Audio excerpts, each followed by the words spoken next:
In the White House, President Eisenhower signs the proclamation that makes Alaska's entry into the Union official, nearly 92 years after Lincoln's Secretary of State bought the territory from the Russian Tsar for $7 million.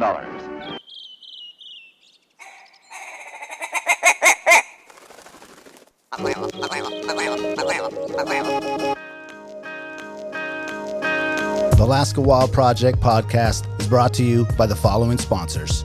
Barney's Sports Chalet, supplying hunters with the best hand-selected gear since 1963. The exclusive home of frontier gear built for the rugged Alaskan terrain. Your one-stop shop for all your outdoor needs. Visit Barney's today at 906 West Northern Lights. Big Rays, the Alaskan outfitter, committed to outfitting Alaskans across the state since 1947. Whether you're a recreator, parent, guide, or corporate buyer, Big Rays has the gear you need, tailored for Alaska's harsh conditions. Check out their new exclusive line of Auralic waders. Big Rays for all your outdoor gear and rugged work attire. BigRays.com. Tailored Restoration 24-hour emergency home services, helping Alaskans restore their dreams since 1972. Services include fire, water, mold, post-emergency cleaning, repair, and remodeling. Give them a call in Anchorage, Eagle River, Matsu, or Fairbanks. Hit them up at tailoredrestorationalaska.com. Total Truck and Alaska Overlander, Alaska's premier supplier for custom automotive accessories and overlanding products, providing all-inclusive rental vehicles and trailers custom outfitted to explore the Alaskan backcountry with a unique and convenient traveling experience. TheTreehouseAK.com, located at 341 Boniface Parkway, Alaska's own and grown cannabis and CBD store. Ask the bud tender what the strain of the day is to get your 10% off. The Treehouse, where the culture lives. AKO Farms, located in Sitka, Alaska, built from the ground up with concentrates as their single motivation, with exclusive products such as their sugar wax, full spectrum diamond sauce carts, and more. Ask your local bud tender about AKO. Marijuana has intoxicating effects and may be habit-forming and addictive. Marijuana impairs concentration, coordination, and judgment. Do not operate a vehicle or machinery under the influence. There are health risks associated with consumption of marijuana. For the use of only by adults 21 and older. Keep out of the reach of children, and marijuana should not be used by women who are pregnant or breastfeeding. Lawn Pro AK, Alaska's year-round professional property maintenance team. Services include weekly lawn care, custom landscaping, fertilizing, weed control, turf repair, and more. Schedule your free estimate at lawnproak.com. Alaska's OG cider company, Double Shovel, crafting gluten-free colonial-style ciders founded as a healthier, non-inflammatory brew option. Drop by their Pop and Tap room in Anchorage off of 58th and Arctic or visit the second location in Kodiak. Double Shovel, award-winning ciders. The Alaska chapter of Backcountry Hunters and Anglers. BHA is the voice of our Alaskan public lands, waters, and wildlife. Their goal is to uphold our hunting and fishing legacy while keeping our public lands wild. Stand up today and join BHA at backcountryhunters.org. Alaska Mining and Diving Supply, located in Anchorage, is our go-to for powder sleds and utility rigs. Whether you're in the mountains with the flat bill bros, running trap lines, or hauling freight, they have the selection to get you dialed from peaks to the valleys. Find them on Commercial Drive or akmining.com. Like the liaison of many things. Many. I call them mayoral duties. Yeah, that's actually what they really are. Man, look Christina, at you go. You're the first guest in a while that has timed a caribou call appropriately at the beginning of the show. You're welcome. Can we give her a round of applause? Thank you. So happy to be here. I like Thank that. you. I like that. Was like standing ovation worthy. Oh, standing ovation. ovation. Ovation Take worthy. your mics with Yes. you. Yeah. Sorry. Good job. You did it. Thank you. Nice work. My work here is done. See Okay, you. show's over. Every week. If you could be here. Yeah, we're here every Tuesday. Yeah. Yeah. It's a long drive from That's okay. the north. It's nothing From the- but miles. From the far lands of From Fairbanks. the far away. The interior Flatlands. From the territories. inversion lands Yes. of Fairbanks.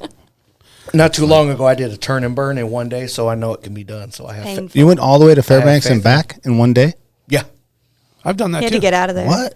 I've done it like 2 or 3 times. Yeah. Damn. It's a long day. It Hell is, yeah, but dude. it's also it's an easy drive. You ever done half of it towing a boat? No. What Yeah, happened to that's- the boat halfway? You just dropped it off. Oh, You lost the well, boat. halfway was like I went to Fairbanks, dropped the boat off halfway, and then drove back without boat. So that was a round trip, but only halfway with the boat. Got it. Maybe I could have worded that better. Yeah, it sounded like some half-ass shit. It sounded like it made sense in my mind, Yeah. but clearly it came out confusing. Maybe it could have been me. I don't know. Should we start the show over? No, we had the best caribou call start in a while. No way. Well, I could edit that in. That's true. Yeah. That's true. All right, guys, we're gonna keep We're it here live. for authenticity today. It's not that That hard. is a great word. I like Rerun that. the sponsors. Just That's- rerun it. authenticity. You know, that's what we're actually.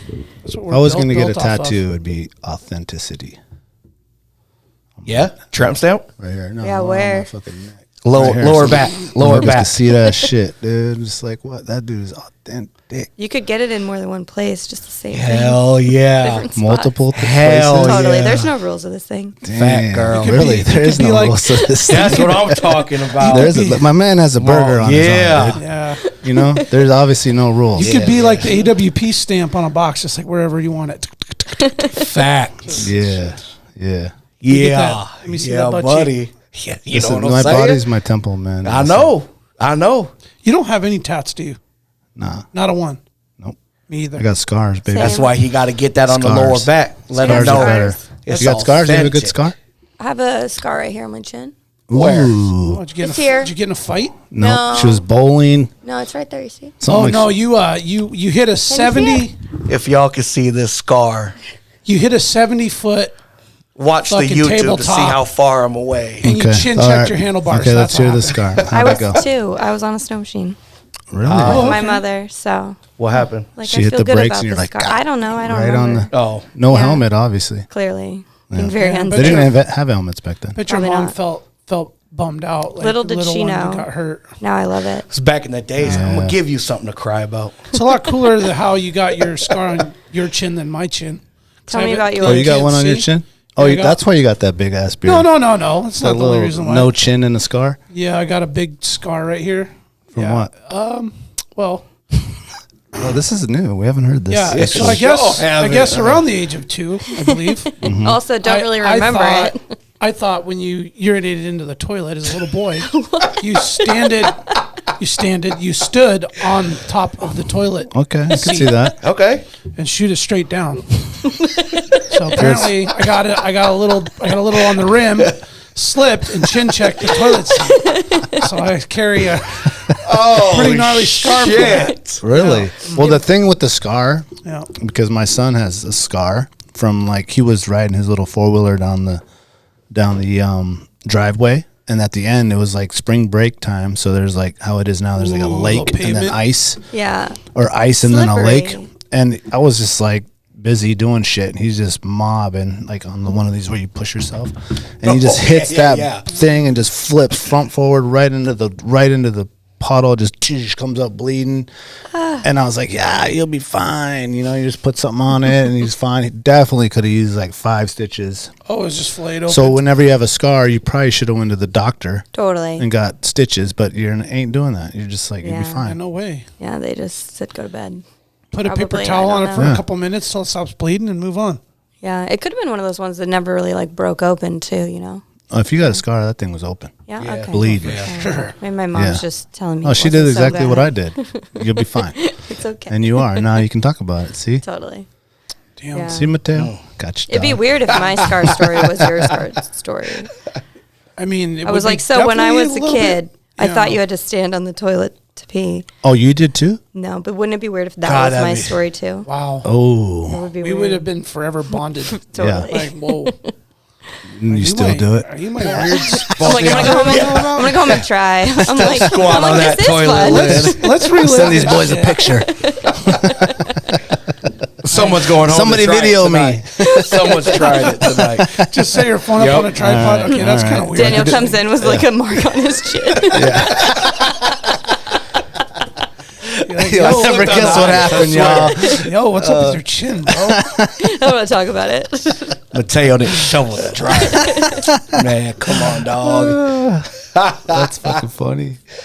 Dang, Harper had a little scare wipe out at the lake last weekend.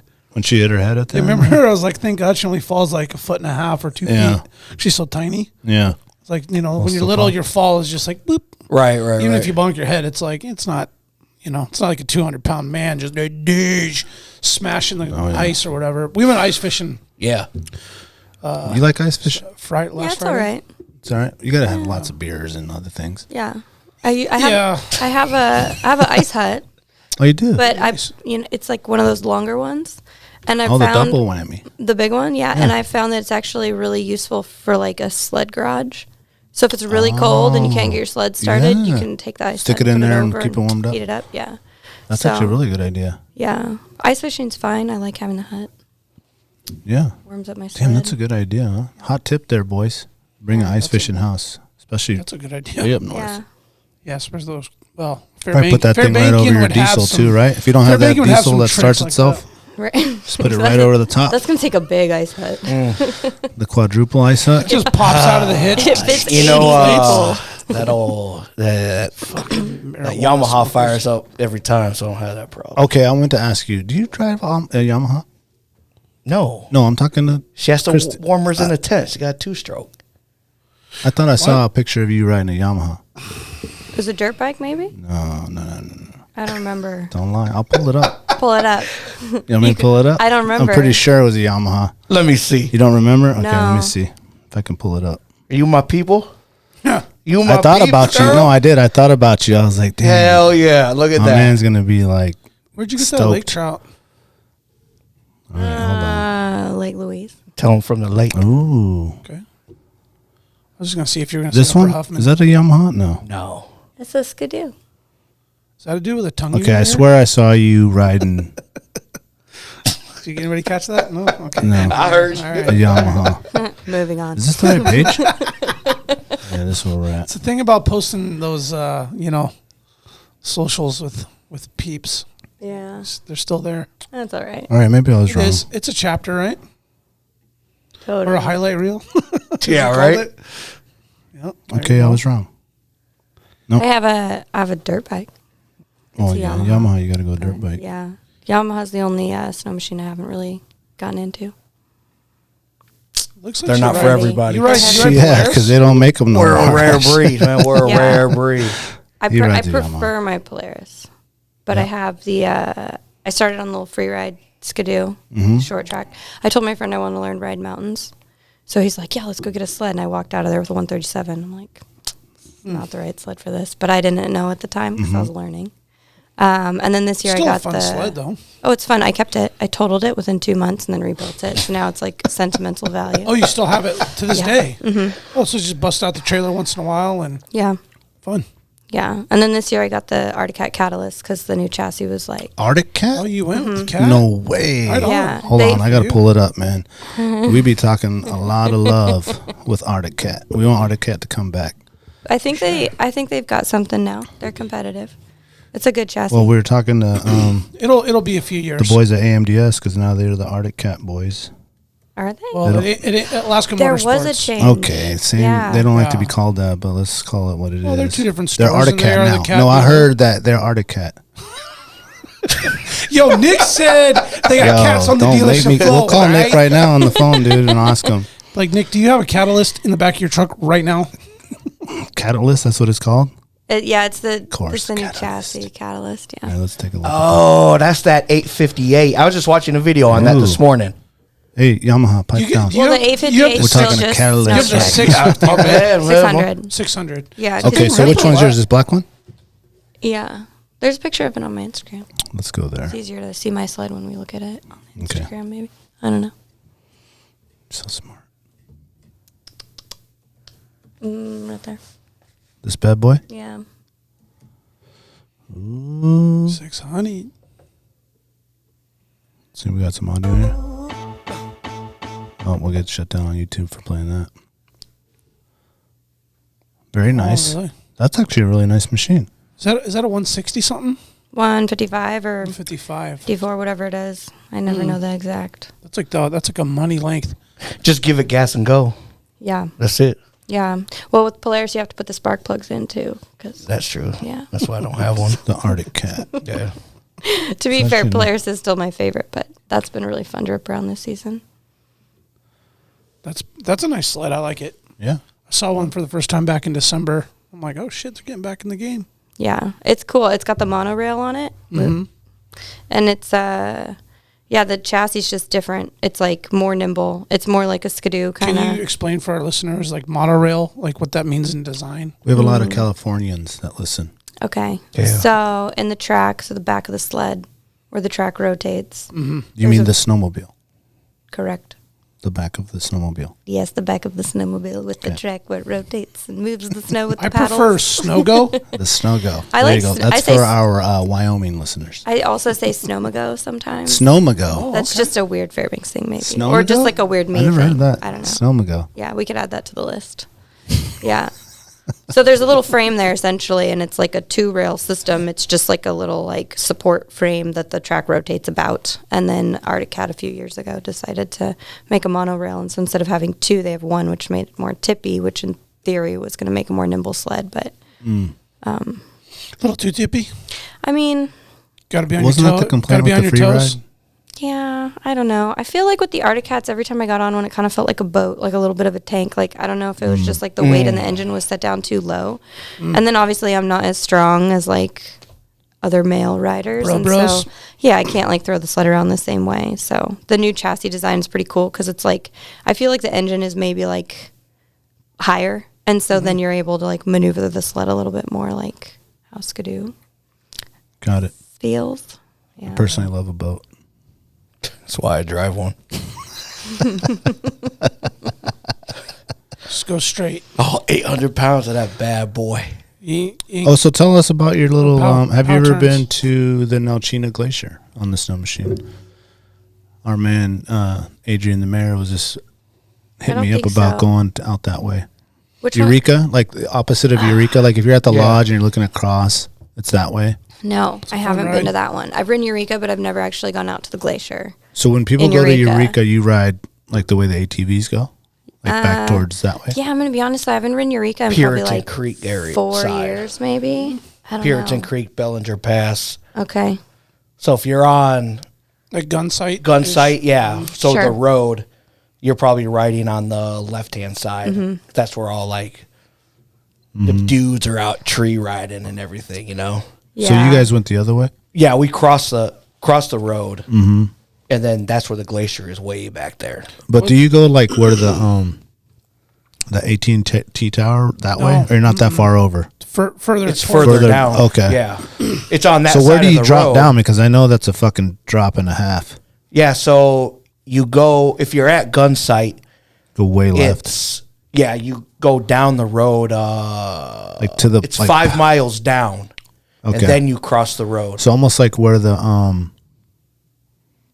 big gravel pit is, like where you park to go back in He's there. wondering where you shoot a. Oh no! He's talking. He parked. You parked at gun site. Yeah, you park at and gun then site. we're riding all that. But when you So go the guy to that cut owns across, gun site, he grooms the trail from his lodge all the way to the point where you shoot across. So if you parked by the lodge, where would you shoot across to? I think is what Daniel's trying to. It's 5 miles down the road. past that, Yes. got it. So you Yeah. unload, then you cross, then you ride 5 miles down the Nope. road. Unload at the lodge, park Yep. in his parking lot, Yep.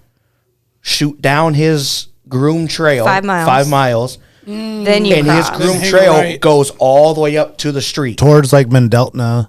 Yes. Oh, Yes. okay. Like pressing then- forward. Yep. Pressing Yeah, on. north. Yeah. Cross the street and then just head to the mountain. Okay. Okay, gotcha. Yeah. No, when you went down through the trees, was it a Mowgli mother effer? 100%. Yeah, that's the only downside. of The that. once you get through the trees are fine. Once you come up and over, it's been ridden so much. I mean, those moguls are just That's why I had to ask because my experience was They're when brutal. we got back to the Glacier Valley, epic. right. The ride out after we were like, your body's just ripped because you're fucking power turning and Right.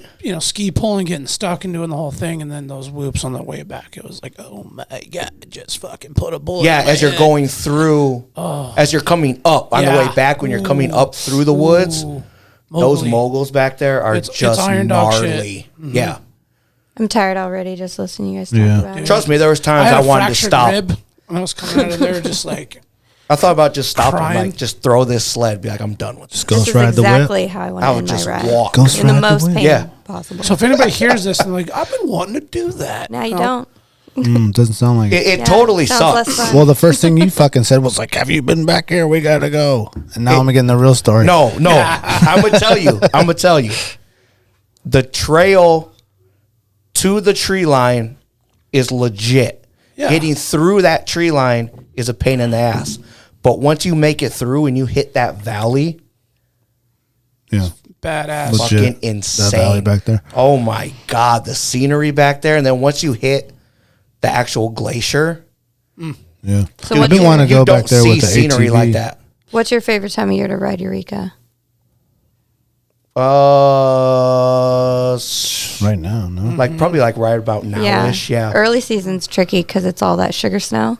Yeah. So you'll get snow, but there's no base, and you just That's how it is right now, trench though. Down. You would never ride to the glacier early. No, you couldn't get out. They've got so much. And the creeks don't freeze yet. Like, you got to wait. Right. They've got so much Okay. snow out there right now that we were getting stuck because they have sugar snow. Yeah. Yeah, it'd have a hard crest, but as it warmed up, that crest would deteriorate. Yeah, so then you drop, And then we'd sink. fall through. And then Can you explain sugar snow here for are the boys in their our big good old people down in 3-inch California paddles. and Arizona and Spain? Explain sugar snow, then I'm going to explain why you're getting stuck. Yeah, it's like sand. Okay, so it's just fine grain. Yeah, it's super It's not fine, sticky. dried up snow that It's like what it sounds like. You pour sugar out and you're trying to ride a snow machine in it. Has Yeah. no base, has no structure, it has no. right. It looks just like Foundation. white sugar. Yeah, you just. Yeah, so you can get like super into snow. Good job. Thanks. Yeah, no Like- problem. Good. All right. There's so many different kinds of And then if you snowflakes, add a but Yamaha to that, you can just do right. augured. There's a augured. yeah. I like to ride my Yamaha early season at Eureka. Key- I like to get stuck back there for 18 hours. He plows the alders for the rest Yeah. of us to come through. If you think about sugar snow, it's just, can you make a snowball with it? It's like the easiest way to, like, somebody who doesn't have that like snow exposure. Right. Yeah, it's, can you make a snowball or can you not? And anything you can't make a snowball with is basically like, I'm gonna call it sugar snow. Yeah. Good. That's Yeah. a good Not good. explanation. Dried out Has no, snowball. has no moisture to it, so Yeah. yeah. Yeah. Good If you're in explanation. California, it's dehydrated snow. That's it, baby. They get a lot of snow in Is California. there still some people in spots. California? I don't know. It sounds like everyone's moving out of there. Are they all in Montana now? They're all in Montana, Texas. Idaho, Just- Texas. Don't come here though. Damn, I We finally. love you guys. Don't keep listening, Yeah, but don't come. don't move here. It's really dark here. It sucks. There's not Yeah. even enough. Don't come. house- It's all there's- sugar There's snow. not even enough. There's not even The enough snow's not houses even for fun. everybody to buy. Or True. rent. True. And Have that's you guys good. ever though. like looked at the real estate market right now? There's like nothing Yeah, I for have. sale. There's nowhere to rent. It's Oh man, I look Very every difficult. day. Brutal, right? Very Unless you want to pay a challenging. lot of money. I don't Yeah. even tease myself. And there's not even that Yo, much like for the a lot of littlest house in my neighborhood, the price is astronomical, dude. There's like one house for sale in my neighborhood. Uh-huh. It's like $340,000, and it's like nothing. It's like they shouldn't even built this house in this neighborhood. It's like a weird little Bro, and that's like a house. starter home. to be 100% starter home. 100% like starter price. home. Like Right. you're by yourself and you're trying to go to college and you're gonna buy a house. honest. If 330, even that, dude. That wouldn't even you couldn't even buy a house with that resume. That's crazy. Not even close. yeah, it's been real fun moving back. Are you looking to buy, or did you buy I something? just got under contract. Oh, good for you. fortunately. Oh, yeah. good, good. Yeah, it's a scary contract. What's the interest rate?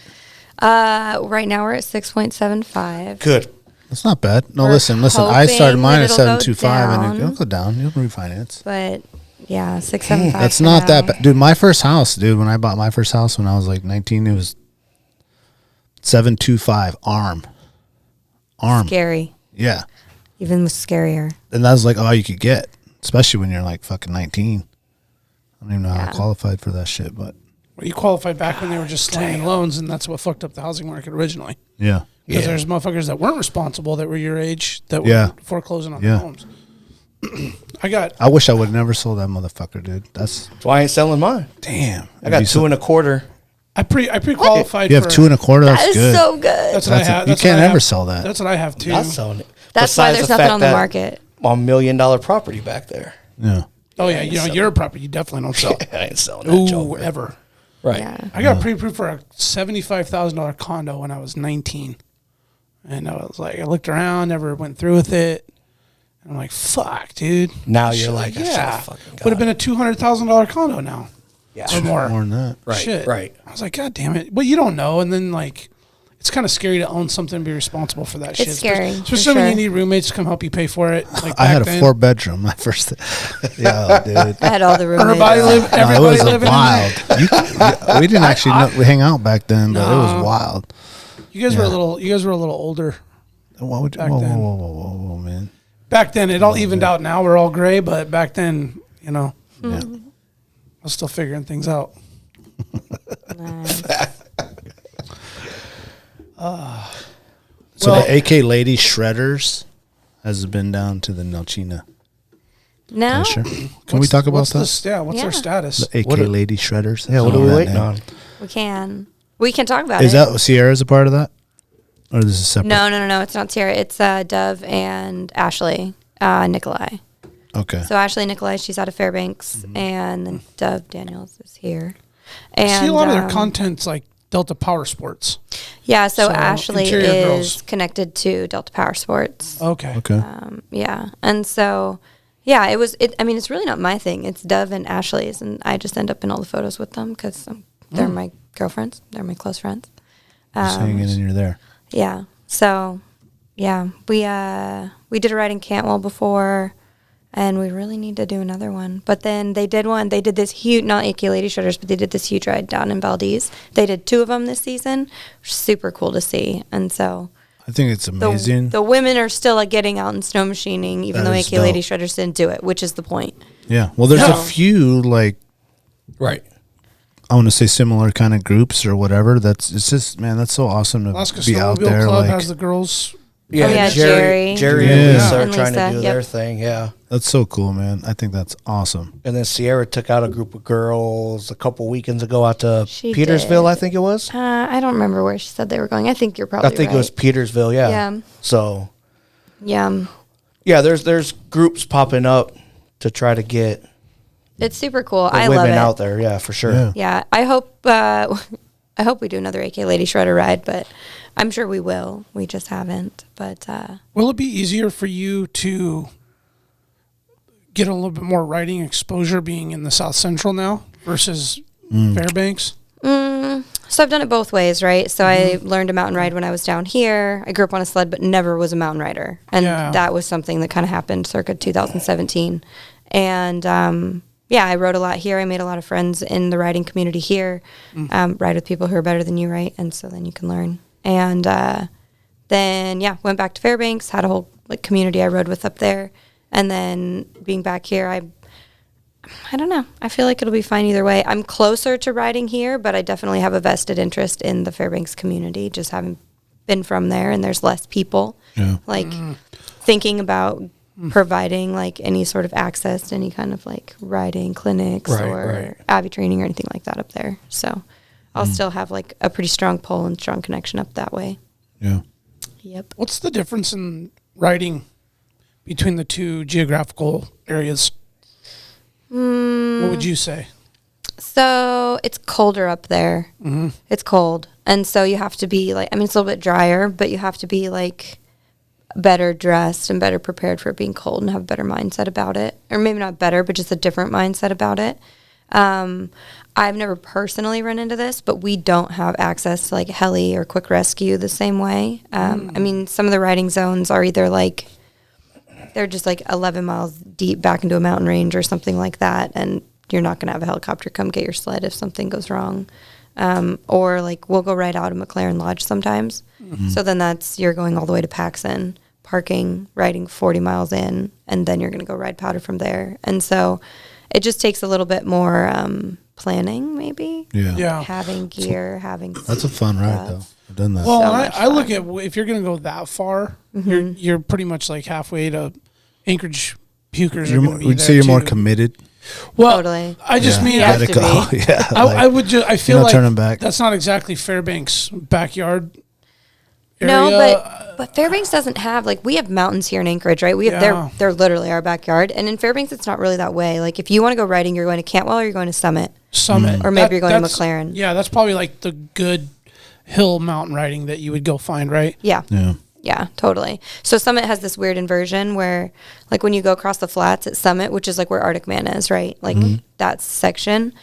and then you go climb up. And so when you go across the flats, they have this thing, it's called Summit Hardcore, and it's essentially because it's really freaking cold in the flats. It can be 20 below or colder in the flats, but when you climb up, then it's 5, 10, maybe 0, and we're just desensitized to it. Is the flats kind of like where Delta River kind of starts up and then comes down? Is that not far enough? I know it's the water that we have to cross is Gun Creek. Okay. But I don't know how to describe like the river well enough to speak to that intelligently. Is there a lot of snow in like that Black Rapids Glacier in that part of the valley? Is there ever a lot of snow in there? So I I think. just wondered that. So I was actually just talking to my cousin about this the other day because we've been spending a lot of time in that area. And there's if you look at like, say you get on Windy, the weather app, if you get on there and during a wind event, there are areas that you can look at and see where the wind just like completely just drops off. And so if you were somebody that wanted to say, okay, let's plan this epic adventure, we're going to go find a new zone. First, check who owns it, because if it's like BLM or if it's the state, like you may end up with different rules. Access may be tricky across some of the bigger rivers. But once you can get past all that and you're saying, okay, where's the good snow going to be? That's probably the way you want to look, because it's super windy in that area. That's why I asked. 'Cause I just figured it but just there's gets fucking blown out of there. Yeah. Little pockets. But there's pockets. Yeah. And usually the glaciers are good, but I mean, yeah, it just takes a little bit of like, when's the wind event there? And then just go look at Windy and look at the wind speeds. And then you can be like, that had really slow wind. I bet that's a lot of powder. How do I get there? Yeah. And you go test it out. Sure. Yeah. Yeah, it might have been Like that. throwing out some hot spots. But I was just curious because you've been through there in like October, been through there in the spring, and I'm like, I've seen the remnants of winter through there, but I've also seen like the beginning stages, and I'm like, man, it feels like this would be like snowpocalypse shit. But then, it gets just howling Totally. in there, and it's got to just blow that shit everywhere. Yeah. So it'll get protected up in there. But then, like, if you're thinking of where Black Rapids is It's cold located. as shit, too. Okay, yes, super, super cold. But then it's cold. It's like, first you want to ride in 10 below. Well, so the Summit Hardcore bit, it's not really a problem when you're going out to go riding because you're dry. But when you're coming back, when you've been playing up in the mountains all day and you've like sweated and your gear may be a little bit moist, or like your face mask is, got wet, it's wet or whatever. Sure. When you come back across the flats, it's like every single time I come across those flats and it's actually you drop back down freezes into you that out. cold. It's this mind battle between, do I go faster and make this end sooner, but I know it's colder now because I'm going faster? Do I slow down because I know I'm frostbiting my face right now, And just make but then it deal with it for miserable. longer? And it's this struggle, and I'm just like, I'm going as fast as I can. I Yeah, hate get back this. to the truck. Yeah, totally. So yeah, it's You broke it down really well. That's kind of exactly what I wanted to know. perfect. What do you Yeah. like to wear? when I'm riding? Like that kind of stuff. I wear a ninja suit under. Like, do you guys know what the ninja suits are? No. I feel like Blue and Gold has them, and I mean, Yeah, I like think the onesie. There's a website. Yeah, it's Air Blasters, the brand. Can you pull that up, Daniel? Ninja Yeah, suit? pull it up. I love them. They're just like a onesie, and it's an underlayer onesie. Oh, okay. So it's like a base layer? Yeah. Okay. Yeah. Get out of the truck and you throw that bad boy on. Mm-hmm. And you got like what, leggings and a t-shirt or something? Yeah, Is so I'll it have this like, right here? maybe. No, it's that. It's that one. That'd be great. Mine's all black though, so She just jumps out with a was samurai similar. sword. Oh, we're going riding? Oh, you said ninja. Like, God. I'm like, I'm sorry I didn't wear that here tonight. God, Should that would have love been my- the shit. She left my sword at home. Maybe we can make the YouTube thumbnail like you in the ninja suit. Totally. How Let's about do homie that. right there? There's a ninja suit guy. This guy? yeah. This guy? No, This to the guy. right. So I wear, like just like yoga pants or like smart wool pants or whatever. And then I'll throw like the ninja suit on over it. And then I'll layer up with like whatever Under Armour layer, whatever thickness for how cold it is. I was teaching a couple weekends ago in Valdez and it was 20 below. We were on the north side of the pass. And it was 20 below. Like I was teaching outside for 8 hours and 20 below. And I had this like, the brand TOBI, they have really nice mono-suits. I'm taller, and so they're like for like a more like Scandinavian build, like a taller build. So I absolutely love the fit of them. And they also have these like onesies, like insulated layers that they're so warm. So I was in this, I basically look like a big Michelin Man marshmallow in it, but I was Just super warm a all triple day. stacked onesie? Just Yeah. onesie on another Yeah, onesie? the ninja suit, and on I a had shell the onesie? TOBI How do you spell underlayer, that? Tubi? TOBE. That's right. Oh, it's not TOBI. I think it's TOBI. Okay. But I could be wrong. I just have decided to own this pronunciation for myself. I remember seeing the But I first think it's right. TOBI was what I thought they were. TOBI snow machine suits in Turnagain like in 2015. I was like, what? They're doing onesies now? And it was like, you'd see one or two guys on the mountain out of like 150 riders. And Those aren't cheap. I was like, what? No. These are starting to They come have an on. And outlet. now it's just Go to like their outlet, everybody rocks a get the cheaper onesie now, ones. right? Get the outlet. Is that pretty much just the normal now? They're so nice because you don't get snow down your Oh, butt. I mean, They rock a onesie. I I love rock snow a down my two-piece. two-piece climb. No, dude, I'm old school. What are you, Are you North North Face? Motor Fist? Or? Carhartt onesie? No, I'm North Facing it, man. Oh, you North Face guy? Because I don't like to be hot. You know, it's big boys, man. We get hot, boy. Well, they have just the that liner shit ain't- ones. They have that like shit ain't- shells and they have insulate. That crap ain't durable enough. What's that? Like North Face and all that gear. Yeah, it is. What you want to put on it? Well, you're at a Yamaha. You're not up there fucking dangling in the trees. Whoa, Yeah, don't he's you back in know the it's sugar not snow. allowed to do, dude. Whoa, Yo, why are you trying to talk like that? Yeah, man. Yeah. I mean, gear gets rallied when you actually getting it up in the trees. You know what I'm saying? Okay, wait. This is $1,000 Tubi. Don't make me Wait till someone listens to this That's podcast. like fully She gonna hit insulated you up. down. I'll be out there catwalking that Yamaha. They're pretty nice. It's extra lightweight with the Could North wear Face one jacket. of those. Yeah. But if you're That's a on, good color combo. I will say, like, if you're riding on water, or if you're going to be, like, doing water crossings, or, like, if there's any risk that you could possibly go through water and it's kind of a colder day, I'll wear my FXR suit because they have float technology built in. So you'll float in the really? water. Straight float tech. Yeah. And so that's super cool little safety feature Okay. that's built in to the FXR monosuits, or some of them. Is there a is cool. special suit for Avalanche? No, it's just like gear, You know Just what? Avi gear. Yeah. that I'm you'd surprised add to your nobody's kit. thought about that.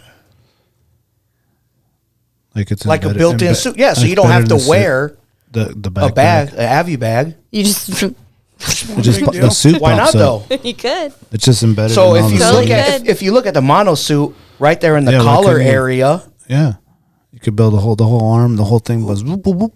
Yeah, who has a mono suit and wears the hood? Nobody.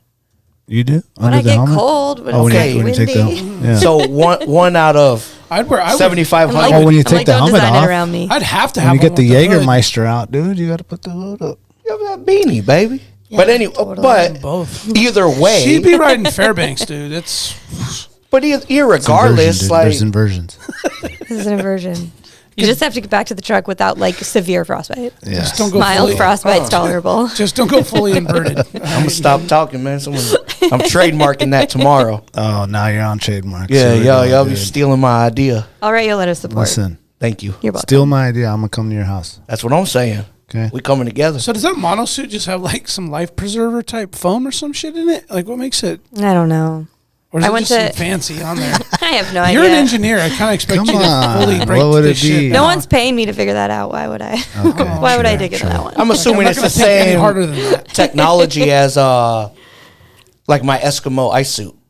Yeah. Oh, that It's has got flotation. Yeah. Oh, I didn't know So if that. you fall through the ice, supposedly you're supposed to float. Really? We should Shit, test really? that. You know, we should holler at Luke Mel about You know, that. I really want some of that, man. You want Some of that. I know. I want some of that. That badass ice fishing gear. That fucking. What brand? is it? Eskimo. Yeah. Sims has some dope. Do they really? Yeah, homie was wearing it. We'll chat next break. Need to call Kip and I get don't him know, on. man. And get This it. shit ain't styling enough for me. I'll wear one of those. They're After nice. ice fishing. The freezy of yellow and black, dude. No, I always wear my Carhartt bibs if I'm ice fishing. Nice. Yeah. Because you gotta Keeping it like real. you gotta be able to take the layer off because it's always hot in that ice hut, or Yeah. at least I'm always like cranking the heater all the way Nah, up. Then you see. start Yeah. taking the Yeah, get it taking the hot. layers I off. always keep the pants on and pull the jacket off. Like I'll just that way I can get You down take on the my. pants off, but you leave the jacket No, on. I keep the pants on, take the jacket off. Gotcha. I was gonna That way you can. That way you can. I'm like jump, picturing a weird ice fishing. that way you can experience. you got to get send down. the pic, dog. I was gonna say more stuff, but it's gonna start getting worse and sounding worse. I'm gonna leave that alone. Like on your knees on the ice and. Oh yeah. Let's not go there. there's I would somebody keep here. my pants on for that situation personally. I know what you mean I though, don't know. Thank you, thank you. but I'm at the point where I don't even set up that tent anymore, man. You got to if you're up there north though. Yeah, what else are we gonna do? It was cold. Cold. Oh yeah, well, if I'm up there, Yeah. Lake Damn, Louise. Yeah, that's a different story. Finger Lake, man, with the solo stove and hot dogs grilling, and You didn't Yeah, know like that. yeah. but Just it be was outside. 30 degrees. It was so pleasant. We could order a Right. pizza. could easily order a pizza. Shoulda. They Papa probably John's delivered out there, delivers. huh? Papa John's. I just don't know why I said that. It just I like taking Uncle my Joe's ain't coming. my jet boil, but you know you have like the tall jet boils, then you have like the pot jet boils. Oh, yes. So I like bringing out like a bag of hamburger meat and my jet boil and making burgers for me and my friends sometimes. In the jet boil? Yeah. Like, Yeah, just sizzle one it at a at the time. bottom? But then I didn't have a spatula, and I was like, "What do? I'm looking around, and then I used the clutch tool to like flip in the little I burgers. never Yeah. actually heard of that. That's Yeah. good. When you going out next? My, You wanna okay, go? I did want to ask if you had one of those You can have cookers. Skippy, I Does the do. Arctic Cat come with the cooker, though? I've never had a sled with a cooker. I Dang, haven't. Can you get the add-on? I would think so. Just put burger meat all in there? Oh, and cook it while you ride? Yeah, man. Just have like a a burger. loose, Just be like, loose "Damn, burger it's- meat. Just No, like pat the whole Good up in this outside of it, so it's just like a burger, like same shape as it's the just can. getting like thrown around. It's just one big Pack 'em tight. burger. Yeah. Like, next stop, I'm throwing cheese on. That way, when we stop again, they're ready for the bun. You're like, it's all mixed up already. Pack of wolves I'm very trailing infatuated with you. the cooker, man. He's just got a straight pack of hamburger helper, just pre-made. I want to in put a there, cooker just- on the Yoda, dude, just outside. So I just be cruising with the cooker on the back. Why can't you? I don't know. I don't think it gets hot enough. What if you rev it? It's got to get hot enough. Yeah, you gotta go. Like, I've been out with people who it's like lunchtime, and they're like, I gotta go cook my food. It's not hot enough yet, and then they'll like go rip around. And no, but some are great. Like my brother has one. It's like literally like he has to stop fast because he's like, we're gonna overcook it.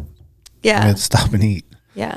Yeah, they're getting good Yeah, with the you have technology. to like That's pay what I'm saying, attention. man. It's That's getting what I'm better saying. then. That's good. Yeah, That's good. but I'm saying like, what if they had the one that was like you just put 3 burgers in there? It'd be amazing. I would buy that one. I would probably Lots have of that things, one. man. Listen, get the about- trademark. I will Get the definitely trademark. write a letter of Get the support. trademark. Hey, Write this stuff down. I mean, it's right here. Trust me. I like the jet boil. Trust burgers. me. That's pretty We'll be right back. Barney's Sports Chalet, supplying hunters and outdoor enthusiasts with the highest quality gear and equipment since they opened their doors in 1963.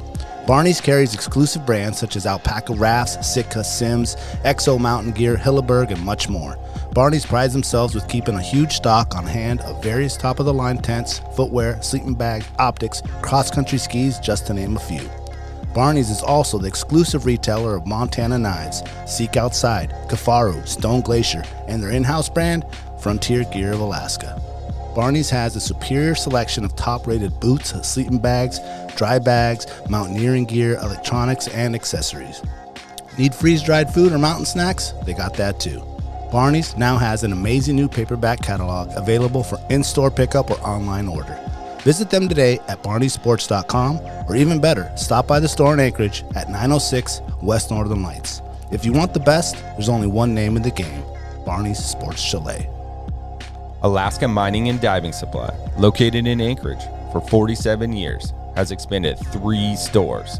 The main store, the largest Skidoo sled dealer in North America, also has Can-Am, Sea-Doo, Climb, Suzuki Outboards, Honda Outboards, generators and snowboards, Kingfisher boats, and so much more. Alaska Motorsports and Equipment just next door, which was previously Anchorage Suzuki Arctic Cat, for all your Arctic Cat, Suzuki ATV, Husqvarna, Generac, Mahindra tractor, and now Argo Pro and Sasquatch needs. And to round it out, also next door, the brand new Alaska Mining Superstore for the largest selection of recreational and light commercial mining equipment anywhere, period. The Alaska chapter of Backcountry Hunters and Anglers. BHA is the voice of our Alaska public lands, waters, and wildlife. From national level policy work to engagement with boots on the ground projects from Kotzebue to Ketchikan.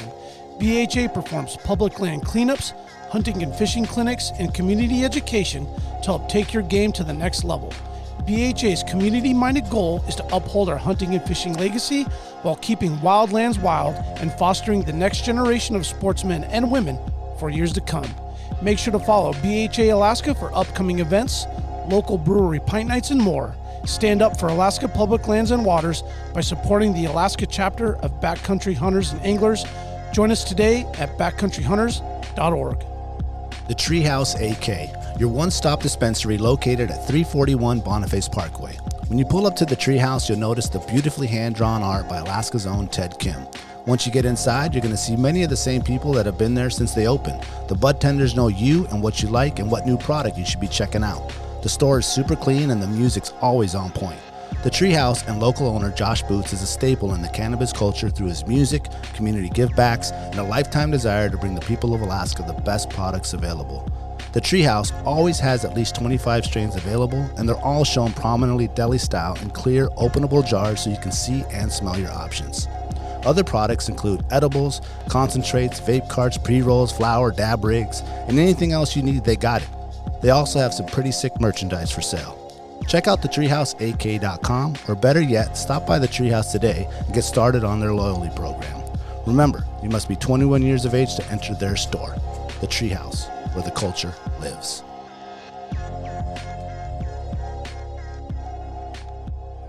I was going to Yep, say, we'd have to keep get, drinking them beers we'd have right to- there. We'd have to get the scotch out if we want to meet Tina. Ooh, actually, let's do a little bit. Actually, we got a little drink over there. What's Go Tina get some like? of that out, actually. I'm not picky. Some of the Some of that good shit. Yeah, I will. She ain't picky. That was Tina talking. It's in that box, the brown the brown file box. Is it? No, I don't know that we have any scotch here. I think we might have drank it all. No, we got a whole bottle, a whole fucking box of shit over there. Is the scotch in there? I don't know. No, I gave you that scotch for your birthday. No, that was different. Yeah. Oh, we might have drank all that. The Vogelumuluf or whatever the fuck. I Vagaluven. don't know. Those sound fancy. Both of those things you guys just mentioned. You just add a couple Oogalas in there, you're good to go. Well, I don't know what they are, but they sound great. So I called you Tina. Oh my God, sorry. No, it's fine. We're friends now. Yeah. Oh, we There's can no go with going it? back. Okay. I think the Tina's in your handle on Instagram. Yeah, too, it's right? AK Tina. AK Tina. Yeah. Okay. 3 A's. Tina. Oh, Well, yeah, there you 'cause- go. That'll shit. work. That'll Yeah, work. Get some of that out. You're on your own with that. Yeah, bring it out. Get out. It's ghost. There's Ghost some glasses right there. Wait, what did he say? It's ghost pepper vodka. Ooh, what's Okay, that we'll other give it a brown one? shot. Buffalo Trace? Good job, Damn, we Tina. got all kind of shit. Those Tina- punny. Tina, we do have a party to invite you to. We're not going to say it online because Sure. We don't want to hurt we don't want the anybody's average. Sorry, everyone, but Sorry, California. yeah, sorry, you can't come. No flights that day. Yeah. Alaskans only. Shit's sold out. These people just fly up. We have had some doctors trying to come to this shit. So the Buffalo Trace is delicious. What am I? Ooh, No, choices. I think you're just choosing. Oh, What would you okay. like? Which one do you want? You want the Dealer's dirtiest D? I'm gonna do the Buffalo Trace. Let's go clear, Yeah. man. You don't want to see me on that brown. Let's do Buffalo Trace. I'm Yeah. a little nervous of the. I'll Oh, fight. it's really good. Don't be scared. Listen, I'm a little nervous of the spice. It's just gonna give me gnarly heartburn. I'll fight everybody in All this right. place. Dirty D don't wanna and be too Angry wild D. here. Oh, you want to see me fight everybody? Okay. Brandon, we haven't fist fought yet, but it's about to happen. Let me know if you need backup. Whoa, Whoa, that's whoa, so- whoa. I You do didn't gotta go say to work when. tomorrow. Yeah, you didn't say. Damn, I was supposed to say when? Everyone was Yeah, waiting. Oh, I'm gonna shit. say Okay. when. I'm All gonna right. say when, and that's Okay. good. That's good. All right. I just want a little. Hold sip. on, let me see. Okay. I just want to sip. I'm not like Well, welcome, Thank you.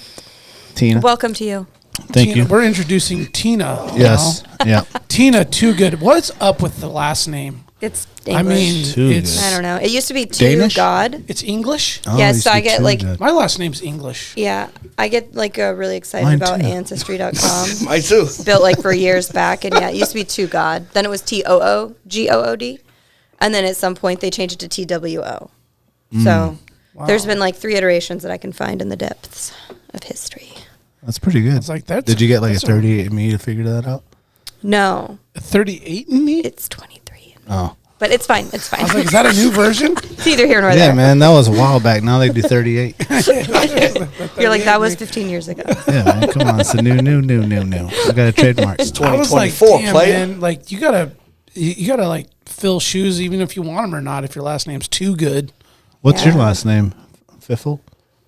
what is my last name? No, what's the heritage It's or where English. From? Oh, it's English? When I said it's England, I meant like Great Britain, the island England. Yeah. English. Yeah. It means Oh, I thought you meant like English. Like, something to do with land. Fifield. It's like owner of lands or something of lands. Something land. Servant of the land. Could be that. I don't know. Not sure. Procurer of the land. I found a little bit. I found a little history from the Fifields. Pretty really? far back. Yeah. Did you pick your finger? No. I was gonna share it, but we'll share it off the air because it might get weird. Might offend some people. Yeah. Fifields did some things back Well, then. don't prick your finger then. yeah, no. don't do That's how that. you get They'll linked find to your things. ass. Yep. That's how they find you, dude. Interesting to meet a Come fellow, on now, man. fellow You can't. Englander, Yeah. Englishman. Honestly, that part, it just like, that's the last name that carried through, but I'm primarily Norwegian. Can we get an accent? Nope. That's why. That's Not yet. All right, let's drink go. up, baby. Okay. Cheers, cheers, Come cheers. on, Tina. Oh, shit, we're all gonna be talking Spanish here in a third few minutes. segment. We'll meet Tina up in here. Yep. They're trying. That's why he says that. Tina's too good. Tina, too good. Yup. my Tina's goodness. too good. Yup. Yeah. So Tina, you go to UAF? Well, I did. That's Okay. the school I went to. Yeah. So you Now, what's were, your opinion of UAA? My opinion of UAA. Is it like your enemies? No, I mean they didn't have ABET accreditation when I was getting my engineering degree, and ABET accredited degrees are important when you graduate with engineering. Yep.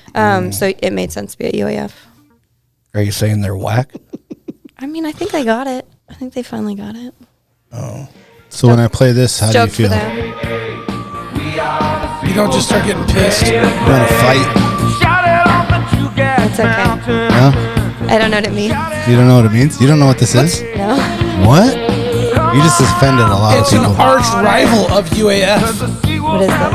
Oh, I heard it. Something I was about the studying. Seawolves. Something about the I'm Seawolves. like, is this from hockey games or something? Yeah. Oh yeah. We're just I went to a couple. I was studying.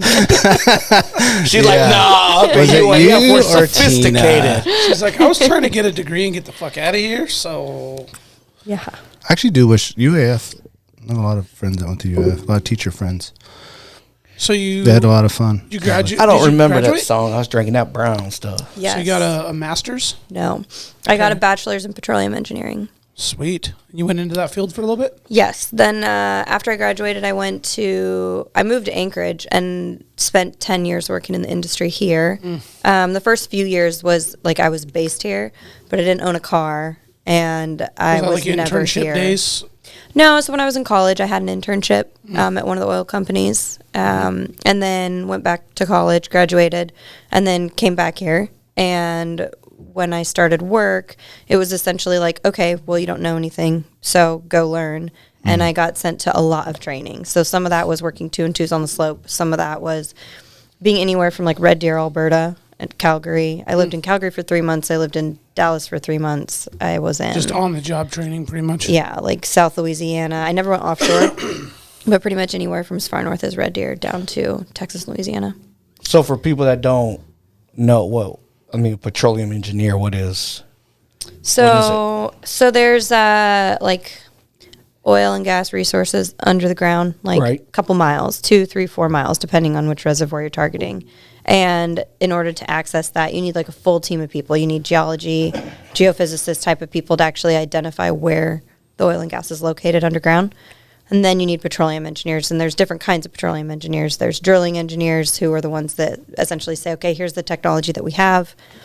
We can drill and reach this from this surface location, and we can put the well in. And then the completion engineers come in, and they're the ones that put in the equipment that is suited for whichever type of reservoir, specific features required which equipment to be able to produce the well. And then production engineers are the ones responsible for making sure that the well doesn't like just produce a ton in the beginning and then it falls off, and then you either like don't have an Wasted economic investment. well, Yeah. or Gotcha. if you produce them if you produce them in a specific way, and I'm not going to get too technical, you can increase their life. If you produce them essentially in the wrong way, you can decrease their life. And so you want to be making sure you're maximizing your access to the resources. Right, It's kind of like a responsible development kind of Yeah, thing. a conservation effort to Yeah. Extend it, right? Yeah. And then I guess I kind of overlooked reservoir engineers. They're the ones that actually, once you identify where the oil and gas is, they're the ones that kind of tell you how much is there, what's the value of your reserves, your field, how much oil do you have over time, things like that. So I was a completion engineer. How do you like choose that? It must be like kind of daunting when you're like, 19, 20 or whatever, and you're gonna go there and you're like, Even you can be this or that. Like, how do you decide like this is what you're gonna like? So my first internship was in a reservoir engineering role, and nothing against reservoir engineering, but it wasn't for me. I spent the whole summer looking at the drilling engineers being like, I wish I was over there. Okay, so What it takes they're a little doing bit is of so like much go do the fun. job and be like, I actually want to do that. Yeah. And so for me, I really wanted more active operations. Like I wanted to get out in the field. I wanted to be on the rig. I loved completion engineering because it was like you got to be there when the well came online, and like your the completion satisfaction was of what. it. It's almost after all the dirty work's been done. Yeah. Oh, you're the blister. This is going to sound totally bad, but like I got to be there when they'd like put a exploration well that had never produced before on production, and then when you produce it into this flowback skid, there's gas coming off of it, so you light the flare, and you're like, oh my god, like this is going to sound silly, but like I'm like the rock star here. Like I have the best job of all the engineers. Like I loved being a completion engineer. It was so much fun. That's does what sound like the that's best called job. a blister. Right. So it's like you. You know what? You know why? What is a blister? What is it there after? After The it's hard dead work. skin. Everything's Oh, been yeah, done. yeah. That blister shows up. Yeah. Rock star. Sure. I don't know.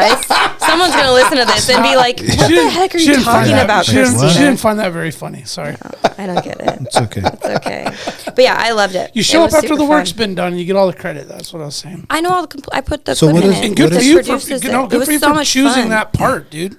So I what love does like it. a completion engineer do like before it's completed? Like if you're sitting in Anchorage in your office, like what's like the day to day, like just seeing how the So I have- project is progressing, or Yeah, so there's like a wellbore schematic, and it's like it A shows what? us there's a wellbore schematic. So we Wellbore, basically okay, make a bore. drawing of what it looks like and what the depths are and what I the thought you sizes said are. War. Yeah, well, it gets crazy in that Like you said, office. well, war. I thought y'all was out there just. well, No. no. Hey, calm down, soldier. Yeah.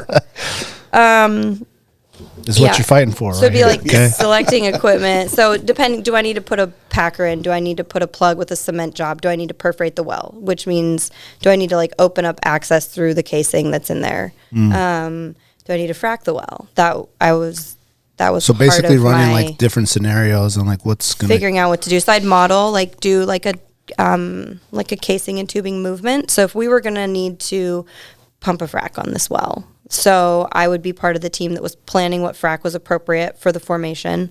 I would also be modeling any movements that would happen when the equipment that was downhole was subjected to the frack pressures.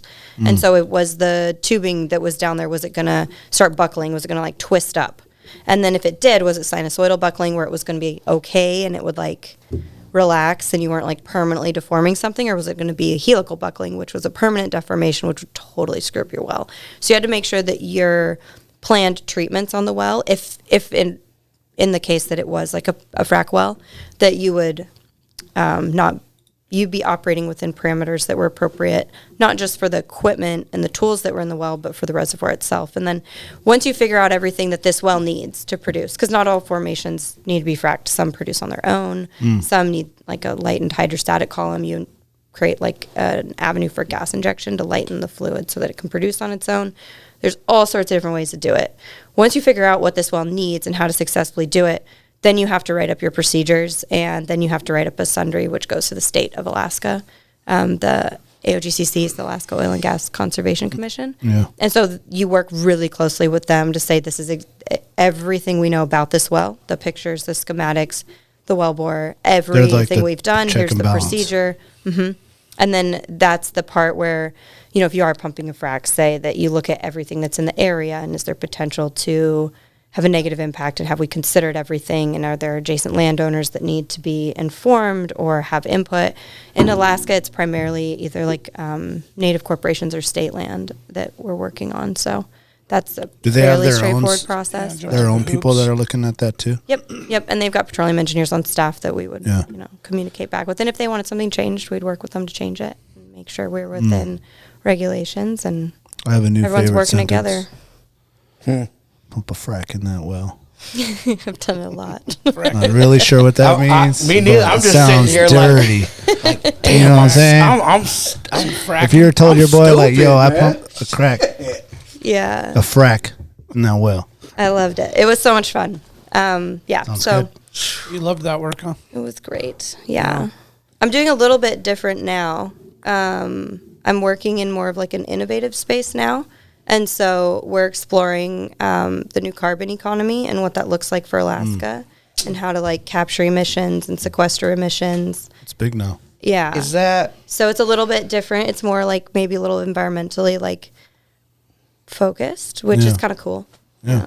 I don't want to bring up politics. That's not our thing. That's okay. I don't. Is that the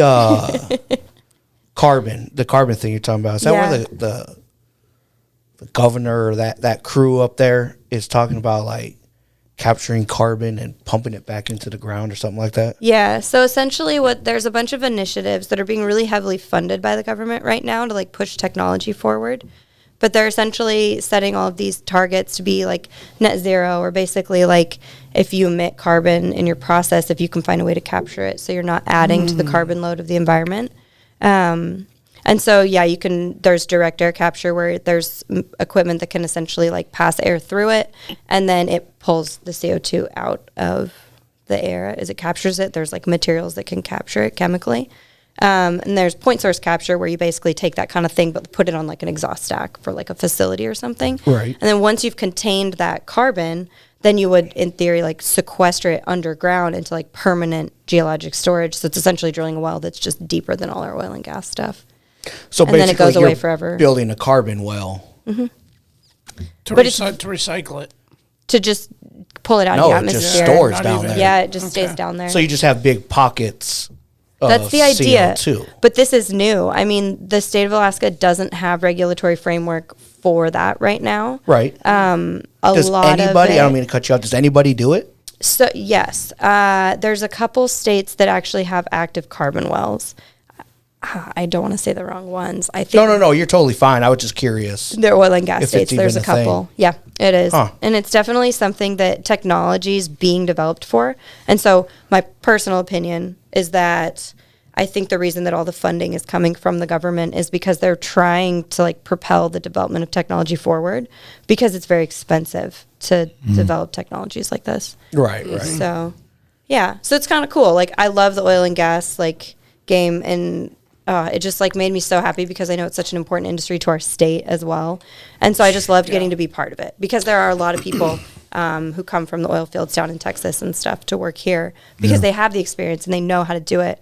And so it's always been really like important to me to like be part of that space because I'm Alaskan. Well, yeah, I totally get that. It's just, when you hear it, right? When you hear someone say, oh, we're going to pump carbon back into the ground, Right. in your brain, you're like, no, this isn't how it works. Yeah. It's a In pretty reality, unique like, idea. how are you going to do this? And like, what's it going to do? Like, where's it going to go? It's got to go somewhere.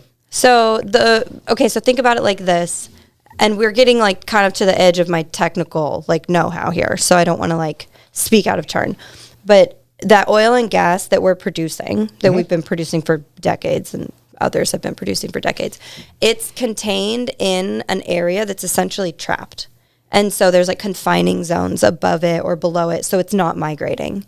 And so the intent of a lot of these projects to go and drill, they call them stratigraphic wells, is to go and identify suitable zones where they're basically configured in the same way that these oil and gas zones, where they contained all of those fluids for however many years that it was there before we came to extract it.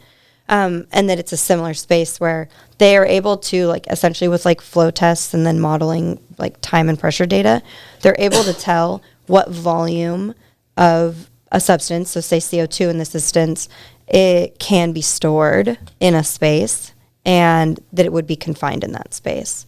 And so that's like really like where they're at with the research right now, is figuring out how to make sure we can find suitable zones where it would stay confined, essentially the way that oil and gas has stayed confined until So we go suck get the it. oil out, empty tank, Right, Fill it and with backfill CO2. it. Right. It's a similar concept, but they want to like find. They want to like. It was like super layman's terms there, but Exactly. Yeah. Yeah, if you Yeah. think it's just But a it's all weird thing very to try new. to wrap your head around. Yeah. It's all very. Yeah. Because we're from developmental. this era where that technology never existed. You just there was never even a forethought. right, and here we are now. We're like, yeah, we're just gonna pump this air back into the ground. You're like, oh, cool, dude. Interesting Yeah. concept. There's Yeah. some other companies that are working on technology to say, hey, how can we, like, can we take this it's chemistry, right? Can Right. we take these different carbon molecules and whatever's attached to those carbon molecules that we've captured? Can we make a product with it? And then, Hell yeah. does industry need it? Is there something that we can do with this? And so there's companies that are trying to innovate in that space as well. But it's just it's an expensive, time consuming process that takes a Yeah. lot of creative thinking and Right. and it's really cool seeing it happen. But it'll be interesting to see how things land and where we sit 10 years from now. I'm assuming that if money is being spent on this, that there was already a deciding factor that was like, oh, we can make money on this later. Like, Who knows? And I'm not I the mean, economist no, or the you're finance not expected girl. to answer that, but I'm just thinking. I all the agree. energy and effort put into it. There's like there's a long game to this. and I like what agree it's gonna that do. if you're spending the money to pump carbon back into storage wells, so to speak, then the groundwork for the technology is already there. It just has to be fine-tuned to make it to a point where it's affordable to do whatever you're going to do with it, and the technology to do whatever you're going to do. Totally.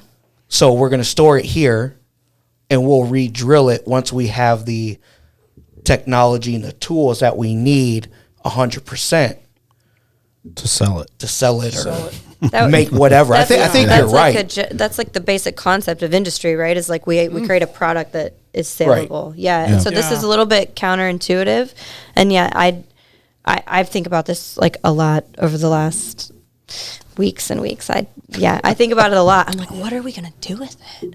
And I sit there trying to like think about everything everyone is working on, and I try to research all the companies that are innovators in this space and understand what they're working on. And yeah, it's a really cool time because it's a very creative time. But Well, yeah, I'll be the first to tell you I heard about it yeah, in the car. yeah, I was just driving home from work one day, and they said, the governor's got this idea to drill and put carbon back into the ground. And me, I'm just like, that's the dumbest thing I've ever heard in my life. Like, who's going to do that? Pump air into the ground. But then I looked into it, and I'm like, man, this could be a good idea. it's a different kind of concept. But I'm not that smart. Obviously, I'm not as smart as you, so that shit is way up here. I'm down here, and that's like, She don't know how to make salsa though. No, that's a fact. can you make me salsa? Have you ever tried it salsa? Be careful. Is it hot? Or am I just going to eat all of it and everyone's going to be mad I ate it all? No. There's both. different levels. They're like, you're supposed Yeah. to share. No, Yeah, there's it's- different levels. It's got a hot flavor that makes it kind of like you can't stop eating it just because your nose is getting a little runny and that whole thing. Ooh, And then you got to eat keep it till it's going. gone. Yeah, you have to keep going. Exactly. Yeah. How's the trace going there, guys? It's pretty good actually. You gotta just sip it like a cowboy. You know what I mean? You gotta just cowboy. You know what I'm saying? That's why I got a Buffalo Trace Totally. barrel at the house. So what do you do in the summertime when you're not riding? Go Honestly, fishing and stuff? Like I, Talk about that Are later. you into rafting or fishing fun with or that. camping or jet skiing on the lake no, I get like a little bit of like, who am I? in the summer? Yeah, I'm Really? Oh, a little So bit. maybe the opposite. It's like a weird little transition for me where I'm like, okay, you have an it- identity crisis. a of little some like sort? it's minor. It's not like it's this impactful, profound thing. But yeah, anytime like the sleds are done, I'm like, what do I do? What am I gonna do? you haven't hike found a like lot, a don't you? transition? Yeah, Hiking? Yeah. yeah. So okay, so I like your basic things. Like I like hiking and I like paddleboarding. Well, you I said like the before. lakes. And I like going motorbiking. wakeboarding. I learned to wake surf like 2 summers ago. Yeah. You like the side by side game too? Yes, I don't have one right now. I had one and I made a royal mess of it. It was gloriously fun to have. And guess but- who's getting rid of one? You are? What you got? Boy. Why are you getting rid of yours? You're getting rid of, you have a side by side? Yeah. Why? Because I got a side-by-side and a four-wheeler. You got to have both. And snow machine. Like, bro, what am I doing with all this? No. You got to have a 4-wheeler for certain 4-wheeler situations. Correct. Totally. He's and not wrong. And I rock it. That's why I'm keeping it. And then side by side for other certain situations. But I'm gonna get a different side by side. Oh, okay. Well, You're gonna upgrade. What you gonna get? Probably like a Ranger or a Defender. Yeah. Defender, Nice. baby. Yeah, just go Defender. Yeah, go 6 Defender. Yeah. 'Cause right now I have a Can-Am. 6 foot bed, dude. What kind of Can-Am you got right now? It's a Maverick. Oh, nice. I had an X3. I loved it so much. And then I sunk into Jim's Creek. Oh, welcome to the See. party. I was like, oh, I'll just... Mine's been in Jim Creek. itself. Yeah, if you scroll deep enough on my Instagram, you'll find that. You went like 10 feet It's over deep, though. and crossed that. Actually, I wrong might have spot. hidden it. I don't know. You did? Yep. Maybe I might actually. Jim's hidden it. Creek will do that. It's like, oh, this Mine is did like in up the to wintertime. rim. No, I totally just was like, I'm gonna cross here. You know when you have that good co-pilot, and then you know when you have like an unreliable co-pilot, Yeah. and then the moment that you realize that co-pilot was unreliable is when they told you can cross here, and then you realize you're in the middle of the river. Which part The did you try actual to cross? river. The Well, first it always crossing? changes. So like, I don't even know. Because if Yeah, you go there's out like- to the there's- glacier or the first part of the glacier, you know, that pool, and if you're looking at it and you look to the left where the river starts flowing, there's ATVs and there's side by side frames. I don't even know. Like skeletons. Just stuck in there because once they're in there, you're not getting them out. I don't even know if it would have been a zone in that area because I think it was so obviously not somewhere you could cross. I'm probably the only one that's ever done that There in it that is right there, particular Dana. location. Crossing the water to the left. Oh no, that's not stuck though. that's No, not I stuck. know, but that was just the machine. We were just getting some We're getting there. to the. We're getting deep. No, that's the first picture of the side by side we just passed. So you totaled it then? Well, technically, It totaled itself. Technically, Oh, that was no. pretty stuck. That was That's just good super mud. stuck. It's just good fun mud. Good Yeah, fun stuff. that was super stuck. Yeah, I guess I'm okay in the summertime. Yeah, what do I you think survived. about? Like, what do Damn, I do? those some tires. She's like, I'm about to roll this shit. Yeah. Nice, so dude. yeah, I basically just had too much fun with it. What I, do you mean you don't I have an raced it. identity? Like, Yeah. what? What is that? What the hell, man? You're getting after it, girl. I always just get nervous. I'm like, what am I gonna do? Okay, so I tried to go here one year. Where's Yeah. that? That's the bomber site. Oh, Yeah, up in Hatcher Pass. Hatchers, yeah. Oh, Oh, yeah. It was cool. It was really Is that cool. a gnarly trip. trail? yeah. Yeah. I found it to be okay. What's your? Hold on. What's your? You have good conditions. What's your 4-wheeler? It was bright and sunny. Huh? What 4-wheeler did you say you have? We've never been The riding. 4-wheeler, the Polaris 1000 XP. It's a good 4-wheeler. No. Yeah. It's a good one. What? Like the 2-up style? Uh-oh. Or He the- likes No. Yamaha. Oh, okay. One. Do they make 4-wheelers? No. Can't have. You can still get 4-wheelers? Listen. That Yeah. I don't see what's wrong You with gotta the go Maverick. 6, The baby. different- the 6, different- baby. You're Get that one- 6 by 6, baby. The You're one difference. dude, man. What do you need a defender for? Huh? You're a one guy. Like, what do you need a defender He's for? got. The he sa- brings all the salsa, dude. The same Oh, reason I'm shit. one guy and have side by side a 4-wheeler you. and a sled. Oh, I mean- and gonna buy another I sled. guess if I was alone, I'd have all those things too. Why not? Actually, I did when I was single, man. So Got you my know, own house. Got 2 cars. Don't let him give you a hard time. I accidentally ended up with 3 mountain sleds. Yeah. there you go. Oh, I'll be honest. I want what an I'm talking expedition. about. It's a problem. I need to get rid of them. I want a trail sled. No. Just keep getting more. just end up Um, taking up space in the garage. Pretty much. Expedition's on my mind, or the Titan. Ooh, the Titan. Go for the Titan. But get the 2-stroke. Don't get the 4-stroke. 2-stroke's so much lighter. I don't I'll think it tell really you something matters at the once you next go that break. Titan. Sure. Yeah. Looking forward to it. Yeah. Okay. Oh. I can't say it on the air. Okay. So you don't ride anymore? Side by sides, I just don't have one right now. Okay. Yeah. To be You gotta- to be continued. To be continued. I was spending too much money. I had to probably spend like outside of insurance like $7 or $8 grand just for like repairing stuff. Cause Let me give you the rundown. I was just on spending money. too much money on it, and I'm like, You seen this you need girl's to truck stop. out there? You need to stop. Is that really different from snow machines though? She got that engineered truck. Oh, damn. No. What you got that, honey? Everyone listening knows what I mean. So I actually affordably obtain these trucks because I get them from out of state. You want to hear how I order my trucks? So I make a spreadsheet because engineer life. Of course. And Let's get math involved. so So Somehow I do. there's math involved. So I go basically out on like, what is it, Auto Trader or whatever. And then I specifically know what truck I want. It has to be black. It has to be the GMC Denali. It has to be obviously 4-wheel drive because some aren't. It has to. I don't care if it's 5.3 or 6.2. I currently have a 6.2, which is so nice, but it was very expensive when gas went up.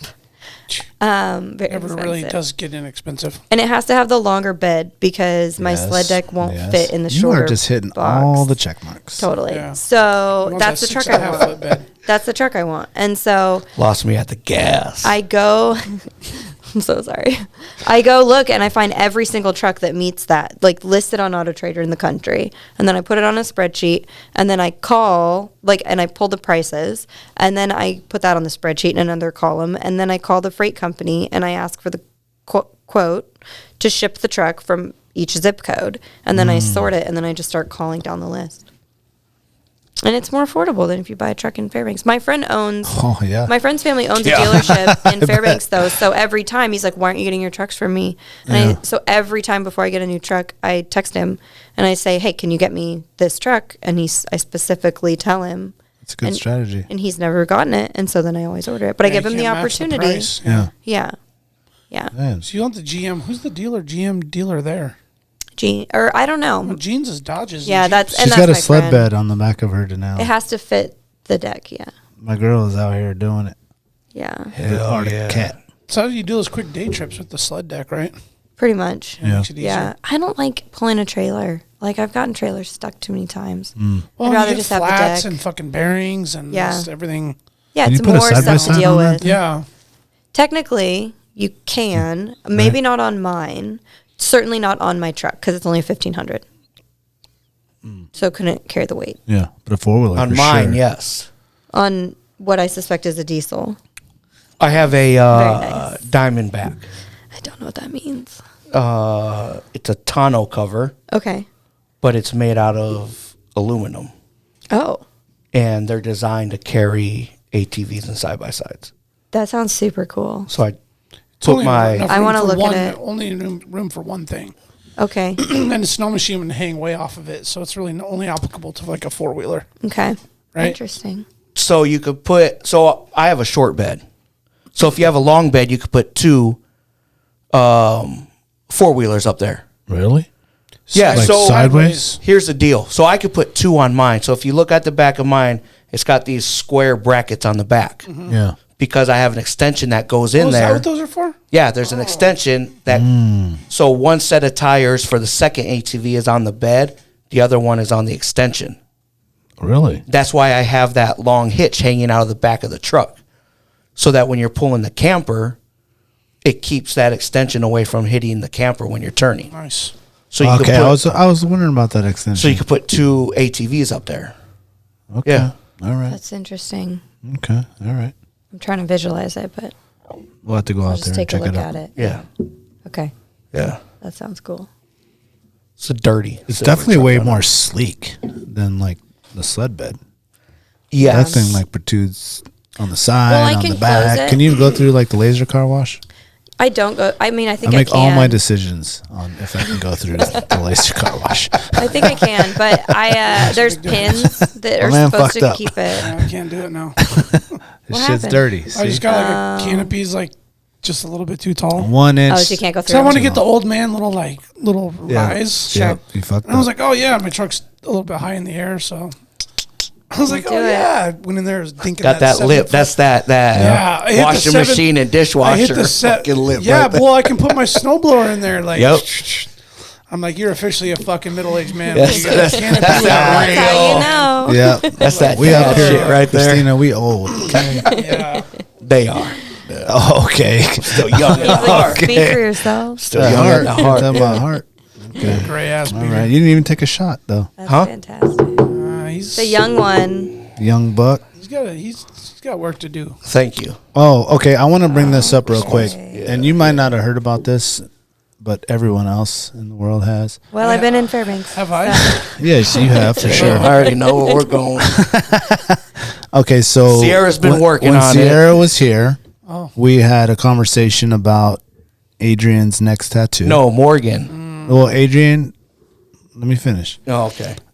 it was Sierra too, because she was going to design it. But Morgan, do you know Morgan Lorenko? I don't. Okay, No. she's a Gold miner.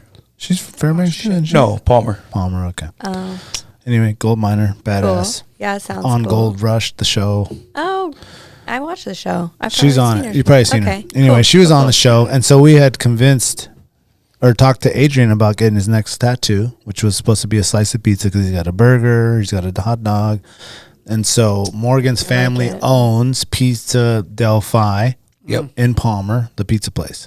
Okay, so we're trying to convince him, and we did a whole Instagram poll and all this shit on where he should place the tattoo. Don't even. What was the don't result? owe The nothing. results. Okay, let me so pull it curious. up. Okay, I'm gonna No, pull up the we're- results so please. everyone Team, can. remember? No, Please say tramp stamp. Listen, No. Please say listen, tramp stamp. listen. We are going to go to our homepage here, and you can look at that up there. That's a sick ass We're going to go picture. to our Who did that? homepage. All right, and we're going to go to the poll. Actually, this is it right here. This is Morgan's fault. And we did a little poll. Where's Upper the- thigh. I like that comment. Upper thigh. That's Where's team the no poll at? shame. I'll do that. That way when he wears his mankini. I'm gonna go with Breezy where it said a piece of that ass. Can you not? You can't see the poll on this. Maybe if you go to view insights. a pizza dat ass. That's awesome. Oh, yeah, that makes sense. Oh, shit. All right, so we had about 2,000 people vote, and the majority, it's not pulling it up, but the majority of the voters, I want to say 96%, That's pretty large tilt there. said tramp stamp. Tramp stamp. Say Fuck yes. Tramp stamp. Okay? girl. No, I put Yeah. shoulder, wrist, face, Totally. tramp stamp. Tramp stamp. And tramp stamp won. So can we make it official? No, yeah, it's officially going I- right here I in this open second your space. motion. Yes? Yes. How about like a little one? Like a little slice? And for the record, Tina said there's no rules to this. So You we could can- go two. We could do one little tramp. Like the size of a Dorito. Which is, Like the size of pepperoni. Here we. I'm size thinking like of- a Dorito. Yeah. Like the triangle. Yeah. That goes right yeah. at the small of your back, and then wherever you want your other original one. See, I could recite this right now. I said we ain't putting it up to a vote. I'll recite that No, whole but it's clip. not up to you. don't the get to people decide. spoke. The people spoke. The people spoke. And we voted, and I You're- think it was it ratified in. Hold on. I think Yeah. it. Hold yeah, on. it's final. And, Final and decision. he is All in favor, say aye. He is the mayor and Say the man aye. of the people. Aye. Aye. Yeah, You're supposed to do what the A people man want. Yeah. of the people, mayor. Yes. yeah. You work for the people. Let's do. Here's what we gonna do. How about a little Here's what we. Doritos? I'm gonna get my pizza right here. Okay. If we have to, I like that. we could record this. Record this. It is recorded. No, with your phone, so we can make another reel. Oh, okay. Yeah. Okay, hold on, Hold on, let me man. Okay, all Get my right. game. Fix your Listen, hair. man, this is supposed to be Christina's show, Fixing my not hair. Adrian's show. Adrian, get the hair out of your eyes. Sorry, Christina. Yeah, because we Adrian, gotta take make your this. shit. Okay, go. I'm gonna look This at is what both he- cameras. No, This look is at what this he one right does. here. Okay, because we gonna get a piece of pizza right here, but I'll say it live on the pod. You hearing it here first with Christina Twogood. I'll get. It's not gonna be obnoxious. We gonna get a little tramp stamp. Okay, hold on. Everybody laughing, Oh no, I'm just happy. but there's rules to this. No. There's stipulations. Okay, we can do don't know that. what's But you're coming. getting one though, right? Tramp Let's stamp. hear it. I'm gonna get one, Don't but even. someone else gonna get one too. Oh, Christina, what do you say? I don't have any. Oh, this could be your first little can't- Dorito I size can't get- slice of pizza. No, right on the- you just right, a guest. Right there. He I'm changed like- the subject. I'm He like- knows what I'm talking about. I'm like, Oh, I didn't Daniel, know you're I was gonna gonna get have a to tramp sign up for a stamp? Yes, he tattoo. is. Yes, he is. Oh, you didn't get the And memo? I missed that. Oh, The I fine print, sent huh? you an email this morning. You didn't get that? Yeah. I'll get a little one. Dirty D over there gonna get one too. Oh man. We gonna do them together at the same time. Daniel, is Yeah. that true, bro? My body is my temple. Mine too, man. Hey, your mom will. You will go to hell. Yeah, my mom will send me to hell. Mommy Me will too. not- my Have mom, you met my mommy will mom? not have it. She'll No, kill but- you and me. And me. And me, everyone yeah. in this room, See, so we everyone might as well listening. not do it then. She'll go full. I guess we Listen, ain't she'll doing go it. full Colombian on your ass and make you into empanada. I guess we ain't doing it. Let's she do do the it with upper you, thigh though? then. Let's do the upper thigh. I mean, Oh, that's your boring. mom could do Okay. it with you. Huh? Oh, your Mom could do it with you. Damn. My mom? Yeah. That ain't happening. Damn. All right, just a thought. Okay, what Sorry, if we get Mom, someone when to you do hear it with this. you? How about this? What if we get someone to do it with you? One of y'all. A listener. Put it out to a vote. No. Could be a No. Californian. Make it a No, contest. it's ain't Random? good. It's not Yeah. just gonna be me. That's what I'm saying. It won't This be you. is You want to do it by this yourself. is a team This- effort here. This could be a movement, dude. Yeah. Like this could just I got spread to like finish this Buffalo wildfire. Trace. This is a This good- could spread like wildfire over the nation. Let's do that. Over the nation. What? No, this is nationwide, dude. It'll be on to the Today You know how many Show. people are listening in Spain? The mayor of Eagle River, self-proclaimed, spread the tramp stamp Nah, pizza see, tattoo here's the deal. nationwide. No. Okay, I'll say the this: tramp stamp if you had are a listening stipulation. and you are down to get the tattoo with the mayor, a Dorito size We need another poll. slice. No, Yeah, no, we're gonna no, make no, another no, poll. Another poll.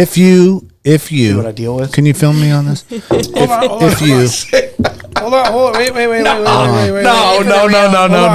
For the real. Christina, I know that everyone's gonna be tuning in, want to know about avalanches. We're not talking about avalanches.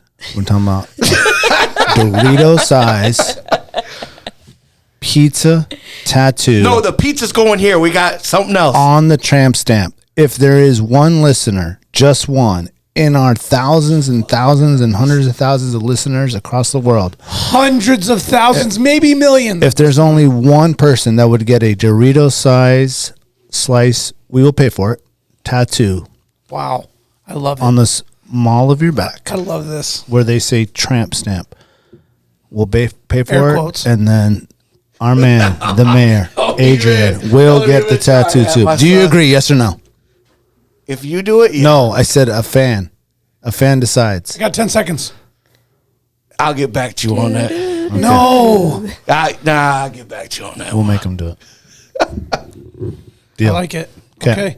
All right. Okay, all I can say is there's going to be a OG Yeah, I loyal know, motherfucker motherfucker. that's There's going going to be I someone know. who's going to even sponsor the tattoo. They're I going to do it already for free. fucking know. A tattoo shop we haven't even heard of yet Yep. is about to just sponsor Yeah. this whole thing. Might even fly you down. No, Chris Yeah. in his garage is gonna fucking be like, come on over and do it. You just got to take one for the team sometimes. Yeah, that's what I'm saying. Thank so you. He's if been you, taking a lot for the Christina team. just got here and she knows the rules. Yeah, Christina talking smack. So I'll go get a Do you want to join the mountain. team? I mean, is that what?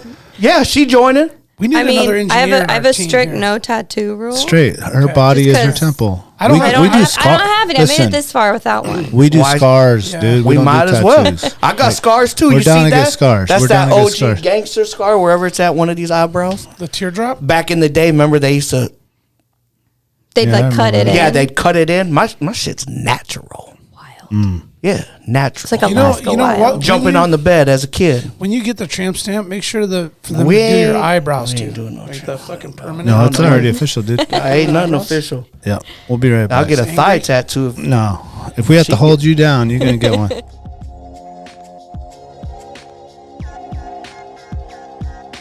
Big Ray's, the Alaskan outfitter, committed to outfitting Alaskans across the state since 1947. Whether you're a recreator, parent, guide, or corporate buyer, Big Ray's has the gear you need tailored for Alaska's harsh conditions.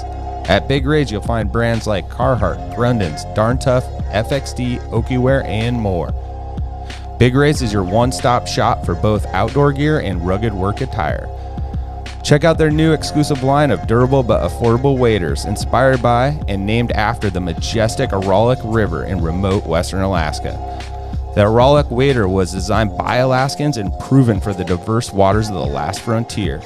Visit Big Ray's at any of their 5 locations statewide, 2 in Anchorage, 2 in Fairbanks, 1 in Kodiak, or check them out online at bigrays.com. Tailored Restoration, helping Alaskans turn disasters into new beginnings since 1972. Their 24-hour services include fire, water, mold, post-emergency cleaning, and repairs. Tailored built its reputation with years of committed and reliable service to the community with innovative restoration and home remodeling. When you have an unexpected home issue at the most improbable time, Tailored has an emergency response number with trained professionals available to help you anytime, day or night. Tailored Restoration has locations to serve you in Anchorage, Eagle River, Matsu, or Fairbanks. Give them a call at 907-344-1239 or make an appointment today at tailoredrestorationalaska.com. Total Truck, Alaska's premier supplier for custom automotive accessories and overlander products. If you want to customize your vehicle, talk to the team at Total Truck, where you'll find their expertise along with top brands such as ARE, RSI Smart Caps, Goose Gear, iCamper, Frontrunner, Rigid Lights, Rhino Lining bed liners, and everything you need to outfit your truck or SUV. Want to turn your truck into a sleeping option? They have rooftop tents, custom camping equipment, electronics, and solar energy packages to keep you powered up deep in the backcountry. Stop by their store location on Dowling between the new and old Seward Highway, or check them out at TotalTruckAK.com.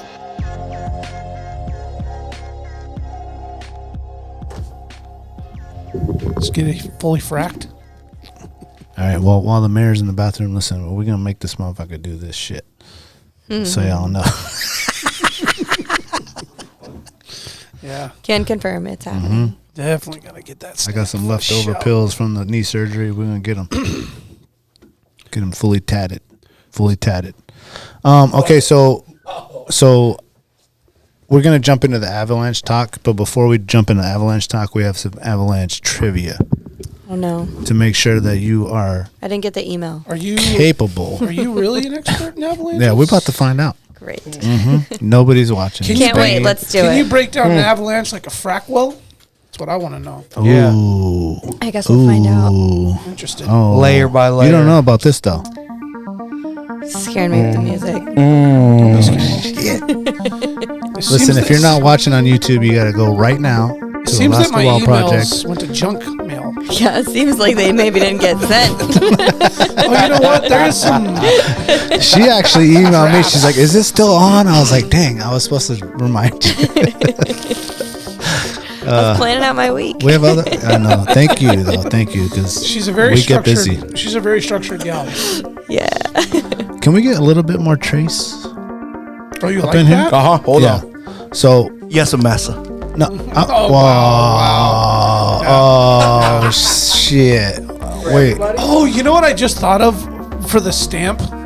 Let's get. Oh, damn. Okay, Well, hold on. Let we me need turn to that down. order. real We quick. need to order a shipping. We need to order a shipping stamp. Stop. And That stop took a while. Damn, dude. I can't. Did I might you- spend a night here. Did you slip? I might sleep here. Forget he was Yeah, pouring? let's do that. I Don't spill it know. on the bear. There you go. That's Thank good. you. Ooh, There that's you way go. more There than it is. There's a reasonable I'm amount. thinking we just do a pilot stamp. So like we order a pizza stamp and Alaska Wild Project stamp for shipping, and we just put that big stamp on you, and you just rock it for a week or so. And No, check how it about a out. henna? Yeah, okay. Yeah, I'd be like, you know what? I want this. henna. I want that. ink. Yeah, it's like temporary. Fuck, okay, bet. man, yeah. no. No. He can my warm up to it. My man. No, Nah, you we can do warm that. up to it, dude. Oh no, you're gonna get the permanent one. Nah, motherfucker. This is a rent to I own don't need type no shit. fucking rent to own. No, man. Listen. It's on the internet now, man. A little bit You're- of henna never hurt. Yeah, you can Never hurt start off with anybody. the henna. I'll do a henna get with you. comfortable How about with that? I'll do a henna with you. I'll definitely do the stamp. Yeah. With the ink. I'll get for a too minute. good on my small of my back. Tina Twogood. No, I didn't say Tina. I just said too good. Okay, I can't say Tina, man. All right, bet. They're like, who's bet, that? Who's bet. that? I They're need, like too good. I Who's need that? photos. Like if this Damn. is a thing. Oh, it's on the internet now. It's on YouTube. Listen, do you I'm have a gonna need to Snapchat? see Because it. I You need need to this make- to delete. You need to make stickers. I do. I have. Yeah. I was- Okay. You need to make stickers that say Okay. Tina Twogood, because who wouldn't buy that? Yeah. Yeah, Fracking all day. Frack or There you die. go. So thank you so much. You're welcome. I'll get you mine later. Frack from the top. Bet. There's a Over good here making could be a whole connection. bunch Don't worry of about things. it. Huh? Okay. I'm Listen, ready. man. What? I don't slide in the DMs, man. I throw out stickers, baby. I'm ready for. Okay. I'm ready for trivia. All right. All right. I promise people we're going to talk about avalanches. And Trivia. Let's honestly, do if you want to learn about avalanches, you should go to school. Don't tune into Alaska Wall Project, because we're going to just skirt around the We got problem. distracted. Yeah. But we are going to do some facts right now. Let's do it. Okay. How fast can an avalanche move? This ain't fair. Speed-wise. She knows. Is it me against you? Now you go first, Adrian. Yeah, you go first.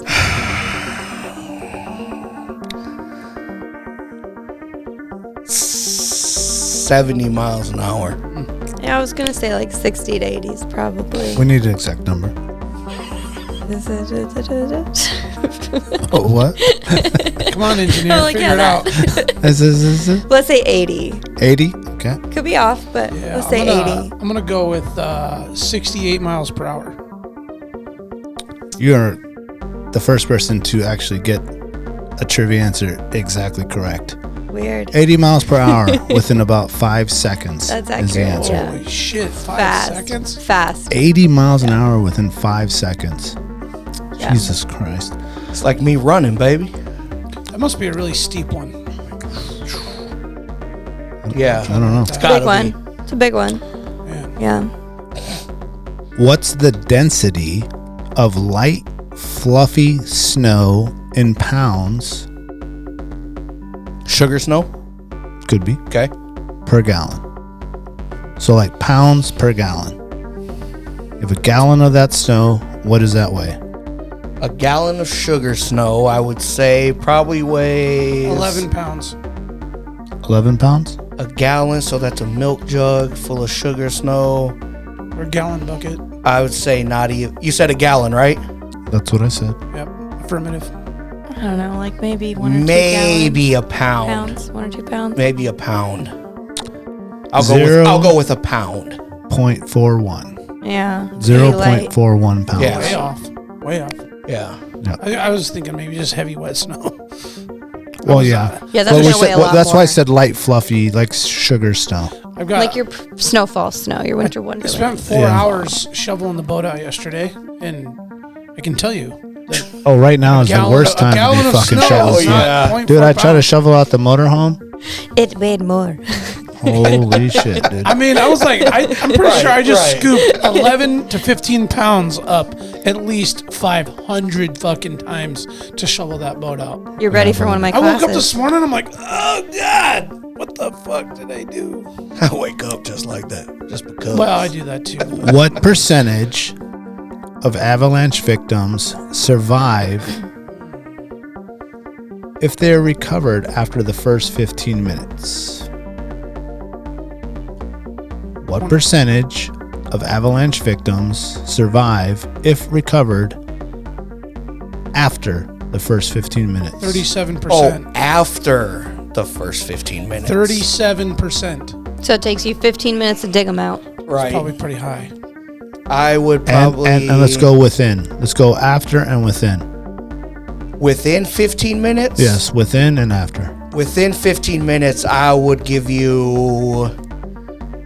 I would be willing to say 73%. After 15 minutes, I would say 42%. Professor? If it's probably within 15 minutes, you're probably closer to like 80%. And then after that, it's going to drop really quickly and you're going to get closer to 10% probably. I don't know what you're looking at, but those are my rough Statistics show 10%. I was trying to give people hope. that 93% of avalanche victims Okay. can be recovered alive if they are dug out within the first 15 minutes. Damn. But then the numbers drop catastrophically. After 45 minutes, only 20 to 30% are still alive. And after 2 hours, almost no one is alive. Yeah, I can see that. So you still have a chance within 45 minutes. Yes. Which means you have a hell of a chance within 15 minutes. But it's bleak, and then, 15 is the magic. Right. Faster the better. Right. Last question. I mean, it's a race to time anyway, like no matter what. Yeah. What are 4 factors that contribute to an avalanche? You go last. yeah, okay. 4 factors? Can we just say it collectively? Yeah. We can On do 3, it. guys. 1, 2. I'm gonna say Just kidding. I'm gonna Weather. say heat change, like during the day. What Okay, do you go call that? You go. Are you guys good doing this as like a Weather. unit? Tattoos together? Yeah. Weather, terrain, the base layer. I know it's going to be like technical fucking terminology. Weather, terrain, base layer. an activity that's going on like on top of that snow. Good. Skiing, sledding. Good answer. Yeah, I'm gonna go with what he said. I don't know. I want to know the technical though. So it's the 4 factors that'll make an avalanche happen. Just say what he said. Yeah, what he said. So you're gonna have a slope, and then you're gonna have snow on the slope. Yep. And you're gonna have a weak layer. And you're gonna have a trigger. Boom. Trigger. Yeah, what I said. The trigger. That's Ding, ding, ding, activity. ding, ding, ding, ding, ding, ding, Yeah, ding. yeah. The You trigger would be win. activity. Buffalo Trace. Buffalo Trace. Yes. You win a free The tramp 4 stamp factors that sized- contribute to an avalanche are a steep slope, a weak layer in the snow, the snow cover, and a trigger. The trigger is normally the weight of you or a friend or somebody. And I wanted to pull up this video real quick, Trigger so we could can talk probably about this. qualify as weather too, right? Yeah, if you have another think snow so. layer Got on top. something that like fell on it or whatever. Oh, that wasn't. Oh, that was the skiers one. This is the one I wanted to pull up real quick because it kind of Conditioner going there shows. first? Yeah, a little bit of conditioner. Oh, maybe this wasn't the one I wanted to pull up. While you look for it, I got a question because I'd be curious for They're so Christine. So, ferocious. because we were just talking about the percentages, right? Sure. So I'd be curious. Okay, here it is. Actually, yeah. We'll get back. So to you can that. see the Yeah. skier there, and he just triggers this massive. Cool. He barely even saved He's himself. not saved yet. So he He's was gotta the get trigger, past right? it. Oh, look Right. at him There's Yeah. another digging. close up of it. Watch him start digging. He's like, whoa, oh shit! Guarantee you shit his pants. Look, the shit cracked above him. Yep. My God, going 80 miles an hour now. I mean, it goes fast immediately. Look how immediately it's going so fast. It's falling off the face. Holy shit. Well, yeah, because it breaks that weak layer underneath. Where's the dude? Oh, he's. That was just a Does top. that That's get a you big anxious one. or excited? Not excited, not anxious. I think. Either? No. Interested? So like, I don't wonder what you have- feel like when you see that. I've never sorry. been in an avalanche, and I haven't had to rescue in an actual avalanche. Most people who get into things like this, there was some catalyst, there's some event, and for me, it was a little bit different. What kind of drew me into it? Okay, let's start there. I mean, essentially, I got into mountain riding, and I found that I was like embedded in this group of riders who were very talented, and I was like, I want to ride with these people. I want to learn. I want to bring something to the table here. And then a couple of them were taking an avalanche class one weekend, so I took the class, and I left that class being like, holy shit, like just completely blown away. Like I didn't know how much I didn't know about what I didn't know. I mean, completely mind blowing. I had no idea that avalanche education existed, like in the sphere of recreating in the backcountry.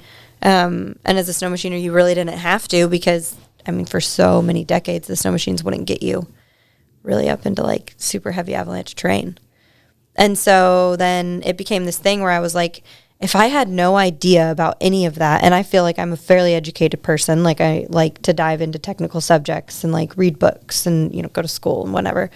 I was like, man, I feel like there's a whole hell of a lot of snow machiners that also don't know about this. And so then when I had taken my first class, it was put on by the Alaska Avalanche School, but it was actually, but it was actually with these guest instructors that had come from Canada, because we really didn't have like much in the way of motorized instructors. There was a couple like Nobody was doing the classes here? there were a couple of key people. Graham Prediger was one of them, but there were not a lot. And I mean, frankly, there's still not a lot, but it just seemed like something that I just maybe found a calling for, like something that I was just like, wow, like snow machiners typically aren't going to be super excited to go sit in a classroom and listen to somebody teach you how to be safe in the mountains. Like, we're very capable people. We are like, no, like I know what I'm doing. I know how to keep safe. Like, I'm smart enough to figure this It out. wasn't like a story you heard or something?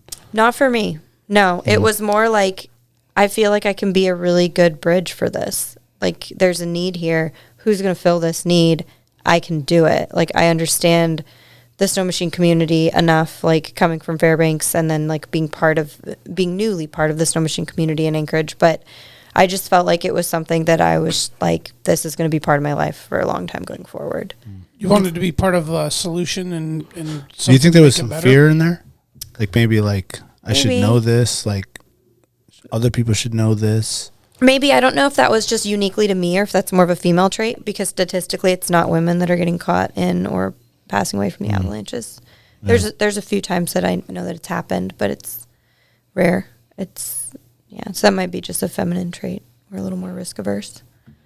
But yeah. So there wasn't like a big event for me. So looking at that video isn't necessarily something that's going to trigger me to be like, oh my God, I'm terrified of it, or I'm not going in the mountains. To be honest, why I it. asked that is because I have had a few friends that have passed away from avalanches, and it's probably one of my fears. That's why I want to get a trail sled. I want to be a trail guy. I don't want to be the mountain guy, because I've had a couple friends, and I have lots of friends that are currently going out there and doing all this crazy shit that you hear about.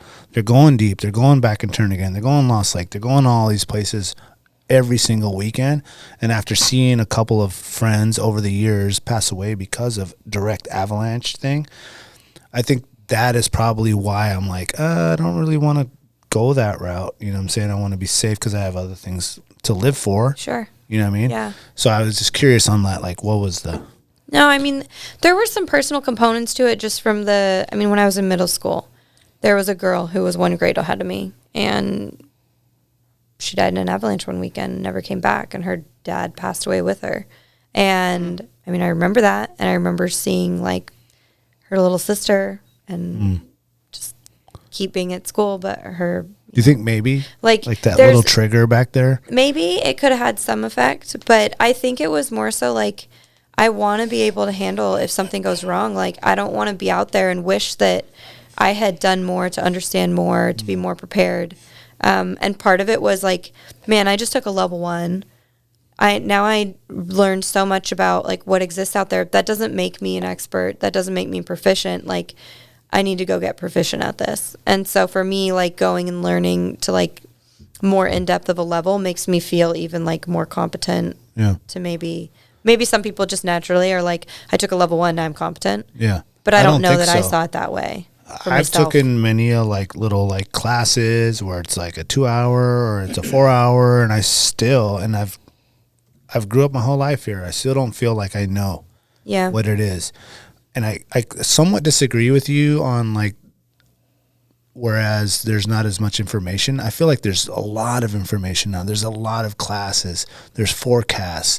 There's things that you can go look at. Like if you wanted to learn about it, like now is like the best time. There's totally resources now. Now, when I started, it was 7 years ago. Oh, okay. So yes, definitely. So within the last like different. 3 years, 5 years, it's just like exploded. Yes. There's Chuyach Avalanche School. There's your guys' school. There's a bunch of other different schools. I'm sure there's tons all over the world in Canada and stuff like that. Well, there's reports and reports and stuff like that. So I was really interested in like what like catapulted you into like wanting to do that. And I think I thought about that. Maybe it was I thought about that experience in middle school, even though I wasn't close with that girl. So it wasn't like, it didn't feel like super significant, but I remembered it. Yeah. Right. And I mean, I remember thinking of it most times I'd see the other girl, but I think I started picturing my friends and family back in Fairbanks and being like, I don't want to lose any of them, and I don't want them to lose any of their people either.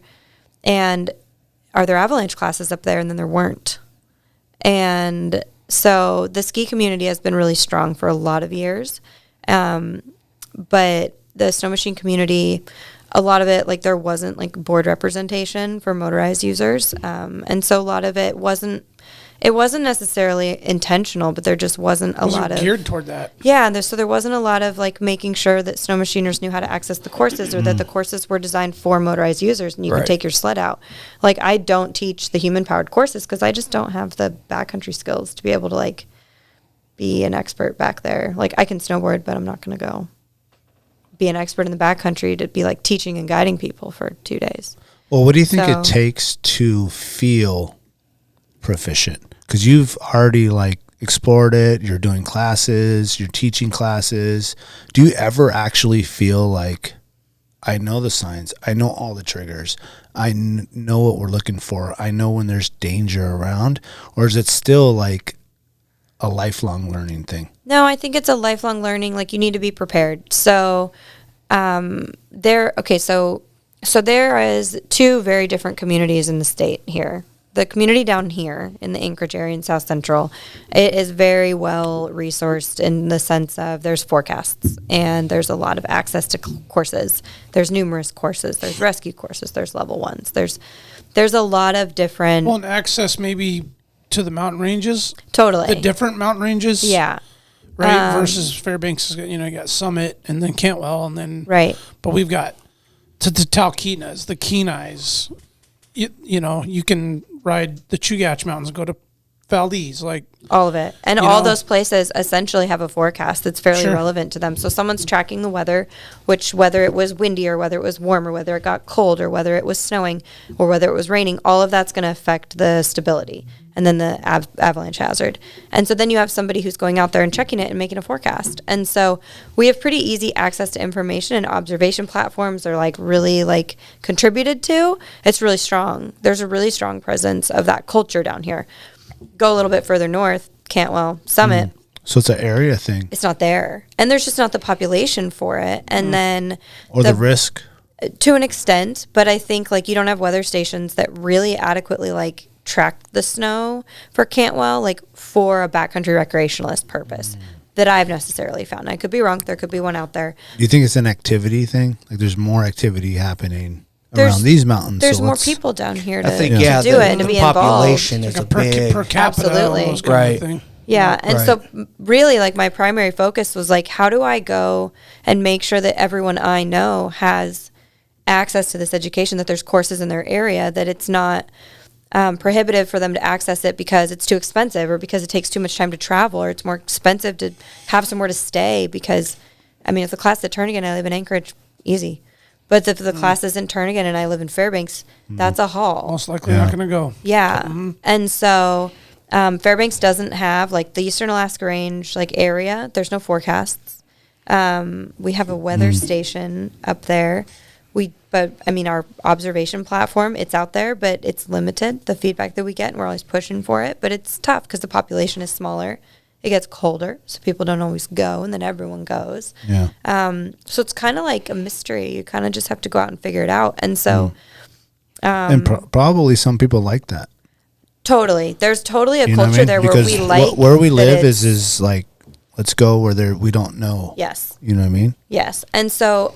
essentially, as I started developing, I don't want to feel the guilt of if there is a requirement for a rescue and I wasn't proficient enough to contribute, or if I didn't make the right decision and then I cause the avalanche because of something silly. It can certainly happen without doing something silly, but I would like to, be as educated as possible to make the wisest decision, from an informed place. Yeah. I think that's a big thing because no matter how much training that you have or how educated that you are, no matter what, it's an unpredictable thing. Yeah. So you can never know everything. This is an avalanche is going to happen type thing. You know what I mean? Yeah. So I think that's a big component of it, is just knowing how to handle the situation if a situation was to arise, because it's not a matter of if it's going to happen when you're in the backcountry. It's a matter of when, especially this day and age, because like you were saying, the sleds now, before they weren't back where that's why you weren't getting there. You weren't getting there. It was now just the skiers and stuff. Yeah. The capabilities beyond. Now these sleds, almost beyond the safety capability. Yeah, that's what I think is the big thing, right? That's why there's this big push, because before you were just snow machining in a certain area. You're just playing in a field. Yeah. Yeah, maybe or some trees. Upper Huffman type area. Yeah. But now these guys, are just top of the world areas back there, and you're okay. So on that topic, where would you say the technology has come? Obviously, the technology has come far as detecting and knowing what snow looks like and what are the bad parts and what's all that. But what about the safety part of the riders and the snow machiners and the skiers and all that, beacons and pads and backpacks and all that stuff? That's been a big progression within the last 10 years. But where do you see where it's at now and where maybe the future? Ooh. So they're always trying to innovate. I mean, it's very simple equipment. So in terms of the backpacks, I mean, when they started, there's things that were historic prior to my being involved, like avalanches and things you could have in your mouth where you could like breathe. And Right. there's all these little things. I don't see them really used. Every once in a while, someone will have one, but it's really rare. So something came and maybe it wasn't used. Yeah, and so now it's sometimes like there's these little like cycles it evolves almost. and kind of goes away. But right now we're really big on Abby packs, and Abby packs are great. I think if you were looking in terms of priority of what's important, and people are like, well, what's the most important thing to have? And it's beacon, shovel, probe, and they're all number one. Like a beacon is important, a probe is important, and a shovel is important. And if you're going to be out in the backcountry, you need to have all three. Now, do you want to have an Abby pack? Sure. But I think that you're safer if you have actually taken an avalanche course than if you just buy an Abby pack. So I would never tell somebody not to buy an Abby pack. But if you're sitting there like, well, which do I do? If I have a Try to set do both. budget. Yeah, but Yeah, because those bags, I mean, let's just It's call not a spade a spade. Those bags are not cheap. no. And so there are two different options. So they have the canister type, which are filled with compressed air, and then that's what's going to manually essentially like blow up the pack. And then they have the battery type as well. Oh, I didn't know that. So there's like a little bit of technology progression. There's pros and cons to both. Financially, the canister ones are cheaper. Logistically, you have to deal with the canisters being aired up. If you accidentally deploy it, I mean, if you deploy it because there's an incident, you're probably going home. It's a But if you- one-time use. Right, but if you Unless you have accidentally another deploy it, it's canister. one. But then you have more money. So Yeah. it's kind of a balance between which one can you afford and which one do you want to use. In your opinion, what's the best one? I have a battery one. I like the battery one. Okay. But that's just me. You can charge it. I just don't like dealing with figuring out where to get the canister filled up because it's an extra step. Yeah. I don't like it. Yeah. Yeah. Fair enough. But I've also now, had a. what about like, how far is like beacons and probes come? So the beacons, like if we take like original, like old school analog beacons, we like all of the instructors kind of like end up with one somehow over time that someone gave us because we were like, never use that again. And then they're like, cool, here, you can just have it. Yeah. Those ones are just, they're so slow to search. Their range is reduced. It's just not recommended. So anybody out there that has an analog beacon, please replace it. And if Time to you want to upgrade. throw it away, cool. If you want to send it to me, cool. I love playing with them and using them as the example of what not to do. Yeah, but the new beacons, they have all sorts where some talk to you and tell you run, walk, get down on your knees and like Oh, do shit, a find really? search. Like some will tell you what to do. Some of them have like multiple burial situations, which the worst thing you could do when you're in an avalanche is be involved in a multiple burial scenario, and we kind of teach you how to avoid those situations Because it's in the sending you to courses. different locations? Well, off each Or other. the if you have- panic? if you have two people buried and they're buried deep, like, man, try Full getting panic both mode. of them out. Yeah, it's not a good situation to be in, especially like Does the if- beacon like show you two? it will, different yeah, spots? if it's close enough to detect two. Okay. And then you can do like a suppress feature, and then it'll stop getting the signal from the one person that you found, so you can go find the other one. So there's some cool technology baked into them. I mean, that's way beyond like I had no idea they were 7 like years that. ago. Yeah. You know what I mean? Right. Yeah, totally. So it's definitely developing. And then with the probes, I mean, probes are just metal sticks, right? So like what's useful about a probe? If you're getting a probe, you want a longer one, because the last thing you want is to not be able to get to somebody because the probe was not long enough. Like it's a very small incremental increase in cost when you're looking at the length of 270 versus 320. Yeah. Get the 320. Yeah. And then, oh, go ahead. No, go. Sorry. Go. I think it was last year. I think the brand is Peeps, but a student at one of my classes brought this probe that had batteries in it. When you deployed the probe and like hooked it in, locked it in, it turned it on. And it actually had like some sort of signal built into it that was powered by the batteries. Like a where it metal detector style? Yeah, it like audibly confirmed when you were on top of the beacon. And Oh, like a sonar. yeah, something like that, totally. A sound. So you knew based on like the frequency, like it was like a quiet hum versus like a loud, like it's right here kind of. Yeah. Does that link to the beacon? Or Yeah, is it's that- talking to it. It's not like a manual like Bluetooth. It's not like you have to set it up in advance. Like it just worked. And so even if that feature were to stop working on the probe, you still have a the probe. Right. And right. so I keep telling everyone, go get that. I need to get it. I don't have it yet, but I keep telling everyone, go get it. That's more expensive. And so yeah, you can totally like outfit your stuff with the brand new beacon that talks to you, and you can have the backup beacon, and then you can have Heavy pack. a fancy probe and the battery pack. You could do that, or you can, you know, some people get stuff used like to get started, and Of course. it's an expensive sport, and you're Totally. not just because you're in the sport doesn't mean you have a lot of money. Yeah. So What do you think about the beacon pack? The beacon is the pack. The beacon goes out the pack. What? You saying the beacon's built into the pack? The And Avi, the Avi, all pack, one. it's all one. Oh, thing. I thought you were saying you're talking about in the future. Yeah. No, Gotcha, so gotcha. you want your beacon on your person. That's what I'm saying. You want and it then it on detects you. like avalanche, Well, boom, what boom, if- boom, what if But if danger. the pack can get ripped away from you. Yeah, you Yeah. don't want the beacon to be able to get it ripped away from you. Yeah. You need it like under layers, and it's like comes with a little harness that you like strap on. To Oh, your okay, chest, so the placement basically. of the beacon. It's kind of like wearing Yeah. a pistol, like a chest pistol. Yeah, I Goes get right you. Yeah. I but get you. it's on Right, you. right. Get you. Yeah, and they do get a little bit of electronic interference, so we always say like, you know, don't put it right next to your phone, Yeah. kind of thing. Your snow machine can mess with a surge. Yeah. Right. Electronic interference. So given that information, right, that we just hit on briefly, between the probes, the shovels, the beacons, the Avi pack, that whole nine. If you were in a room of, say, brand new people to the sport, or in a class, right?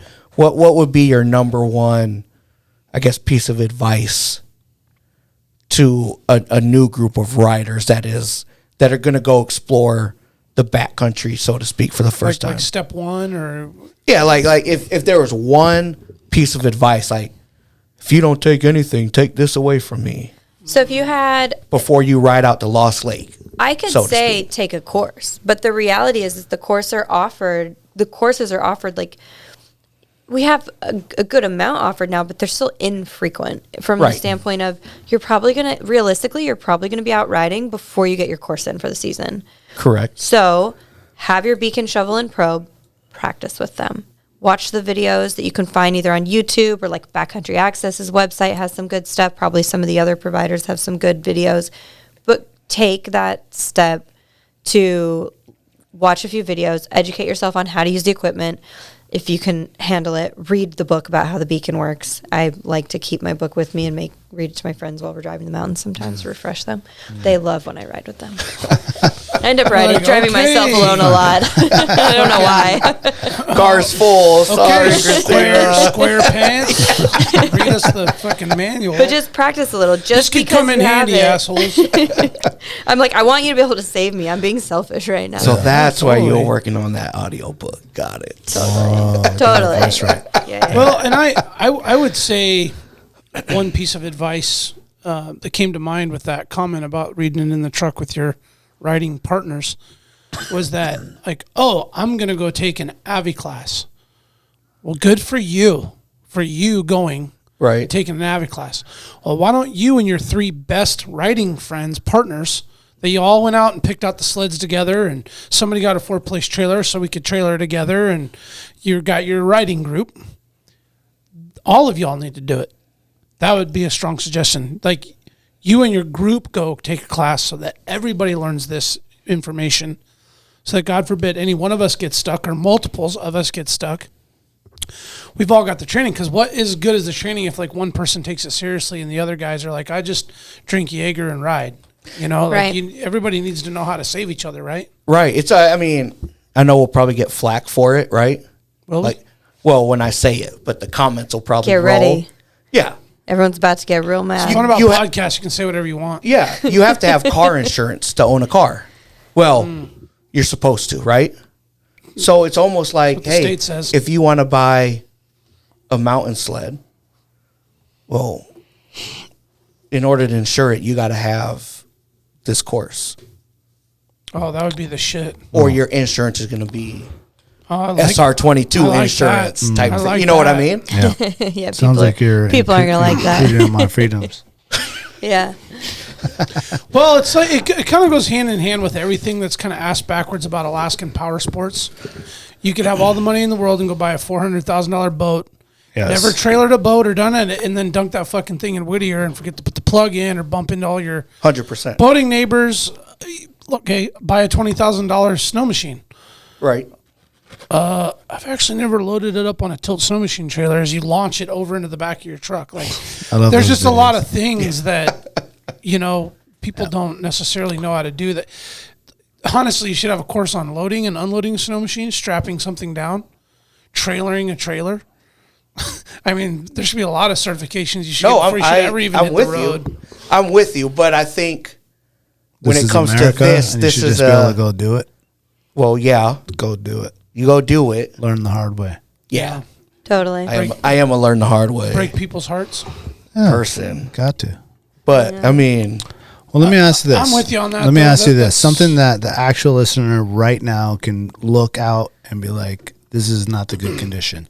As a person who's going to go decide to go snowboard or ski or ride, and you look at this slope, what are Eyeball test. signs that's like, this is not the time to go up there? So you can Google the 5 red flags. So the 5 red, and I say this because people You aren't wanna play the necessarily, people aren't necessarily going to remember everything I say, but maybe you'll remember, oh, she said Google the 5 red flags. So there's 5 red flags of avalanches, and this is essentially what you want to do, like at that really high level. Like, were there recent avalanches? So if I'm looking at the mountain and there's like a bunch of recent avalanches, that tells me that there's been avalanches and there maybe could be more avalanches. So that's going to be like your number one indicator that there's instability in avalanche hazard is actual avalanches. Other things are if there was wind, like if there was recent wind moving snow. So wind can move snow, like, and this isn't the most like scientific explanation, but like approximately 10 times faster than a snowstorm, right? And so when you get all this wind moving snow from one side to another, and then where that snow has been deposited, well, that's heavy. You've added weight. And so now any weak layer has been stressed, and it's going to take a little time after that wind to regain its strength. And so that can create what's called a wind slab avalanche. So if it's been really, really windy, like most likely you're not going to want to be out anyway because wind hard packs the snow and it's not great. But if when you're riding around, you go from like whatever normal kind of snow surface to like this really like smooth cloud or kind of rippled or like hard surface, that's wind affected snow. That could create a wind slab avalanche because you could have a weaker style. area. Totally. Wind can create the cornices. You can get out on that cornice because you don't realize nothing's under you. You can break it off. That can, be enough to be a trigger to set off an avalanche. It could be a real bad day. Another thing would be like new snow. So new snow is going to be the same thing. So like a fresh storm kind of thing. That's going to add weight to existing weak layers that are holding up the snowpack. And so usually after a storm, they say like wait 24 to 48 hours. So when do we want to go riding? Like it's Bluebird right after the snow It's been cleared. storming all week, and it's Saturday, and it's blue. I've been down in the parking lot When you're after off the work. storm. Yeah. Right, but it just dumped Saturday for morning 3 at 5 days. a.m. We just Yeah. left the parking lot. Yeah, your AVI hazard's probably going to be pretty high, so let it heal. Like let that week later regain some strength. And so new snow is going to be something, and then That's a good word. That's a Yeah. good statement. and then go ahead. nope. I'm finish. like I got 2 more, but we Yeah, can no, chat. go. Okay, Yeah, I need 4 and 5. I'm taking notes here. So the other one is like rapid warming. So this is mostly like a springtime thing. Like now.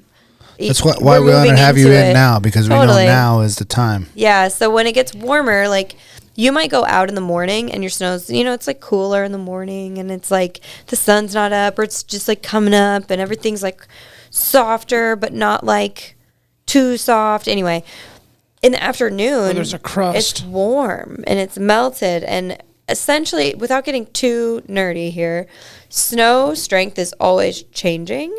It's always either gaining strength or losing strength. And so think about your conditions on a day that's like really sunny and warm. You're losing strength because it's melting those, like it's probably starting to like percolate those layers down.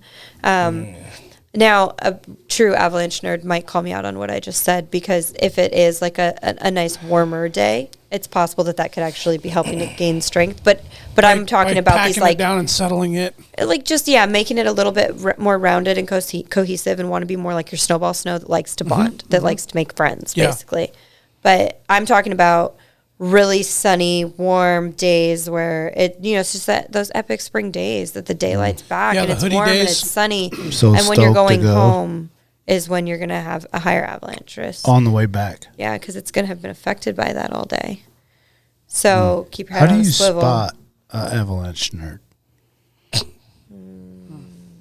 They sense it. You guys got like a secret. Is there we're something? just like we're just sitting back, like looking at everything, like Do you have like a temperature watching. gauge on? We're walking around the parking lot, checking everyone's beacons. Like, what you got for percentage over there? Your battery at 80. Your battery at 80%. Okay. Oh, I see. You're still running analog. Okay. Oh I'm shit! like- You're out, dog. I'm like your handle. You need to unzip that. Did you turn your Avy pack on? Yeah, they're running around secret squirrel style, like not trying to make the group feel uncomfortable because we're trying to still like build checking. this culture in. Yeah.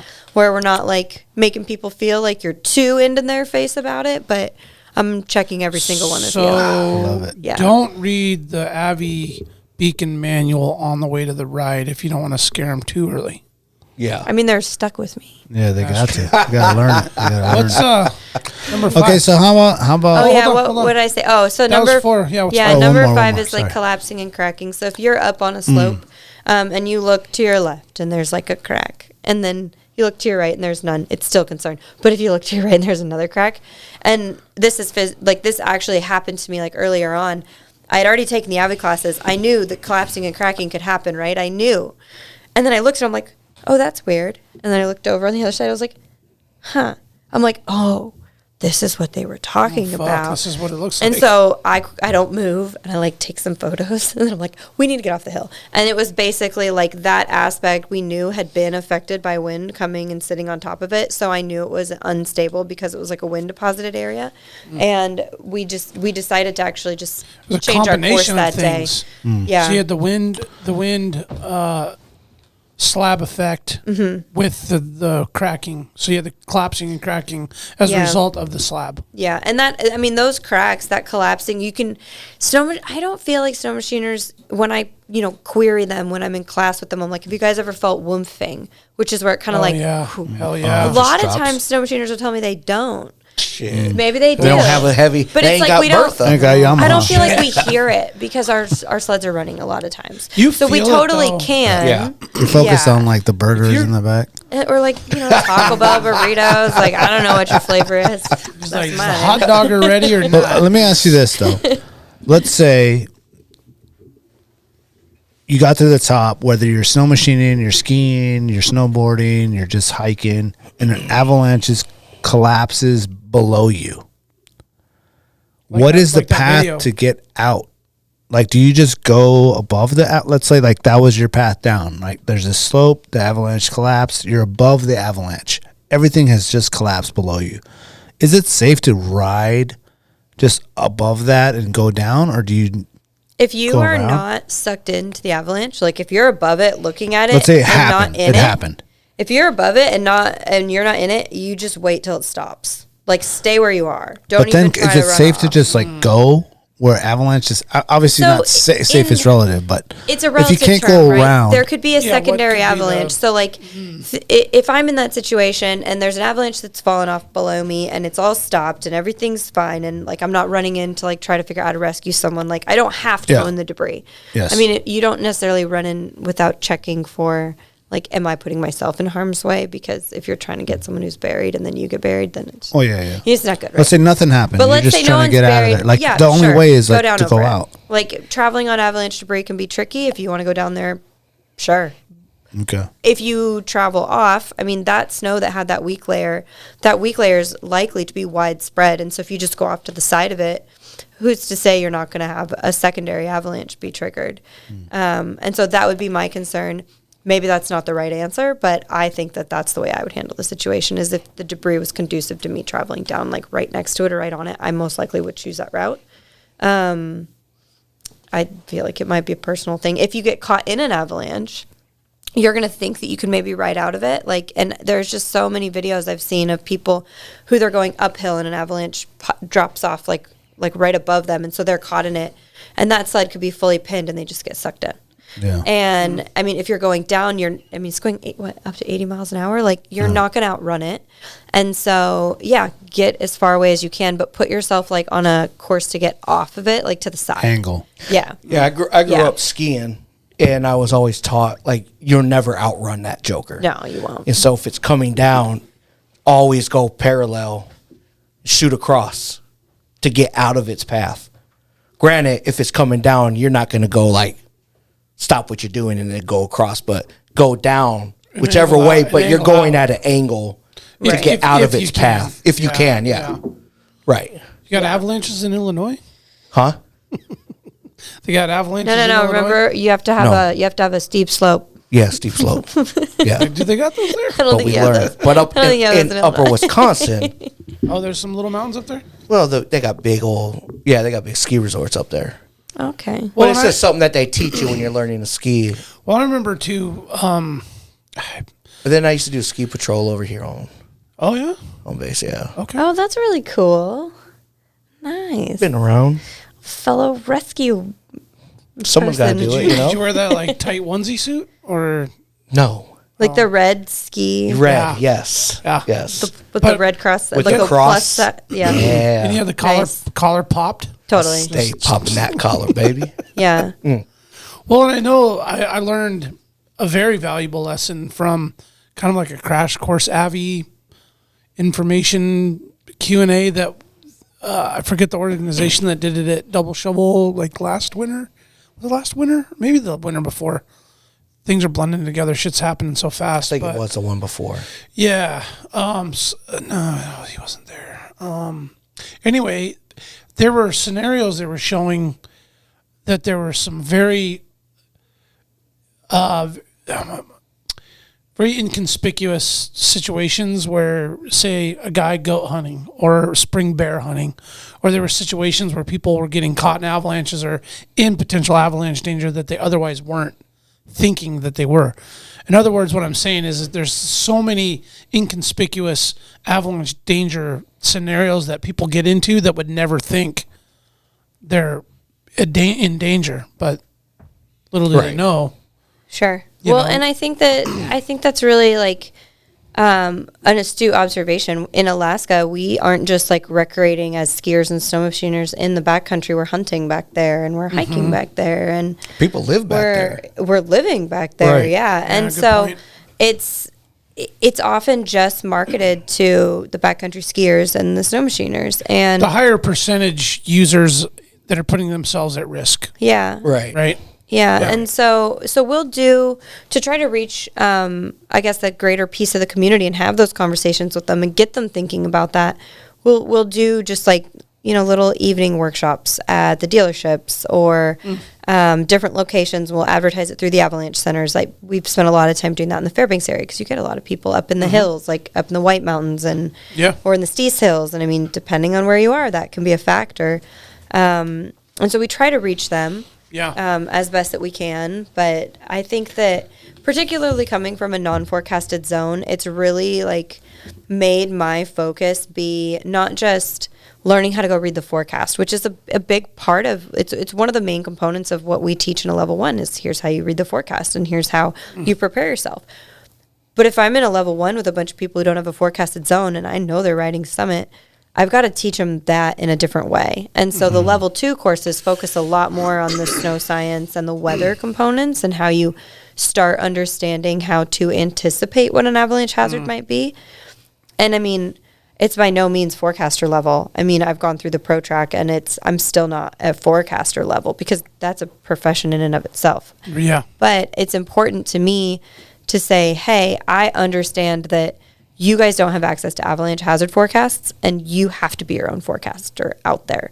And I can't train you to be a forecaster, but I can give you the tools to be able to pay attention so that you know just at a high level, is my risk higher today or is it lower today? It just snowed yesterday. Maybe I'll go hunting day after tomorrow.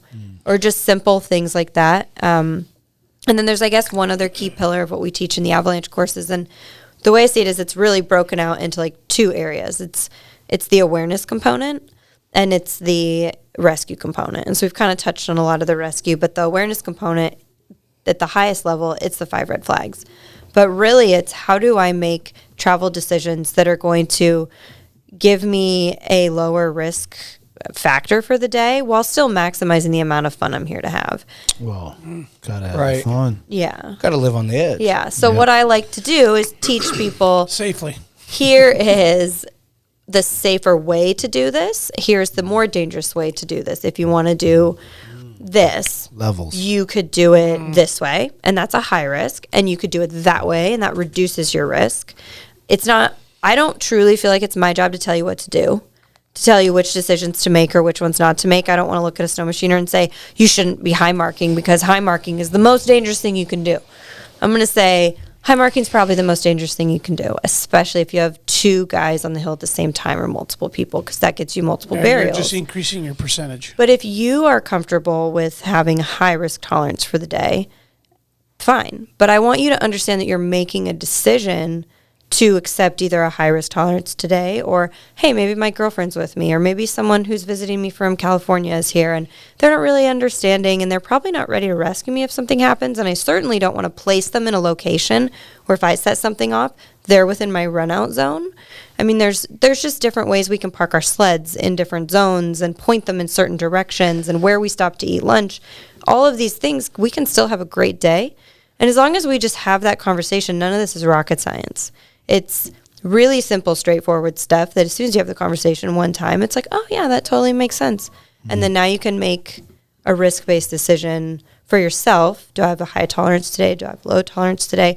But you have the knowledge to be able to make it a risk-based decision after taking a course. So let me ask you this then, because I guess it would fall kind of in the decision-making. And it might be 100% out of your realm. When it comes to the guys that not naturally, but that trigger avalanches, they launch those fucking cannons up there, right?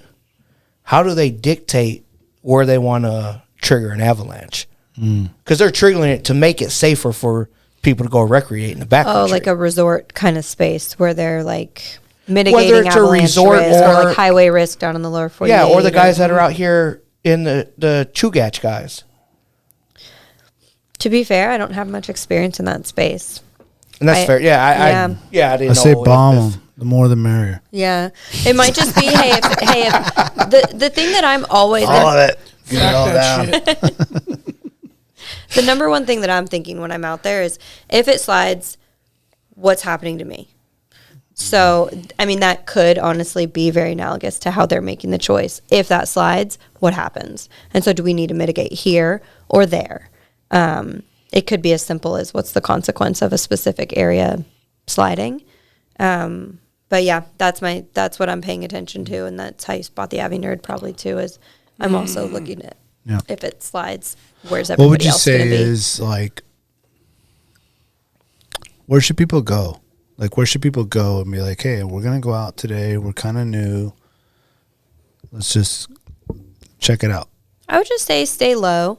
And then if you are wanting to like get your skills, start learning how to mountain climb and start learning how to do, that type of riding, then ease into it, especially if you're not in a forecasted zone. But even if you are, just to get familiar with what it feels like physically on that mountain, associated to, was the forecast moderate today or was it considerable today, and what am I, or just like any incline in general, right? I mean, step out. I mean, don't just go like shoot for the top when you're brand new and be like, I'm stuck up here. And I mean, ease into it and like test those lower consequence slopes where like, okay, if this slope was going to slide, like it might not be great, but I'm the only one over here, no one else is going to get buried, my friends have eyes on me, we've got a buddy system going. And then slowly step out and like increase your risk slowly, and then measure your comfort with that as you go.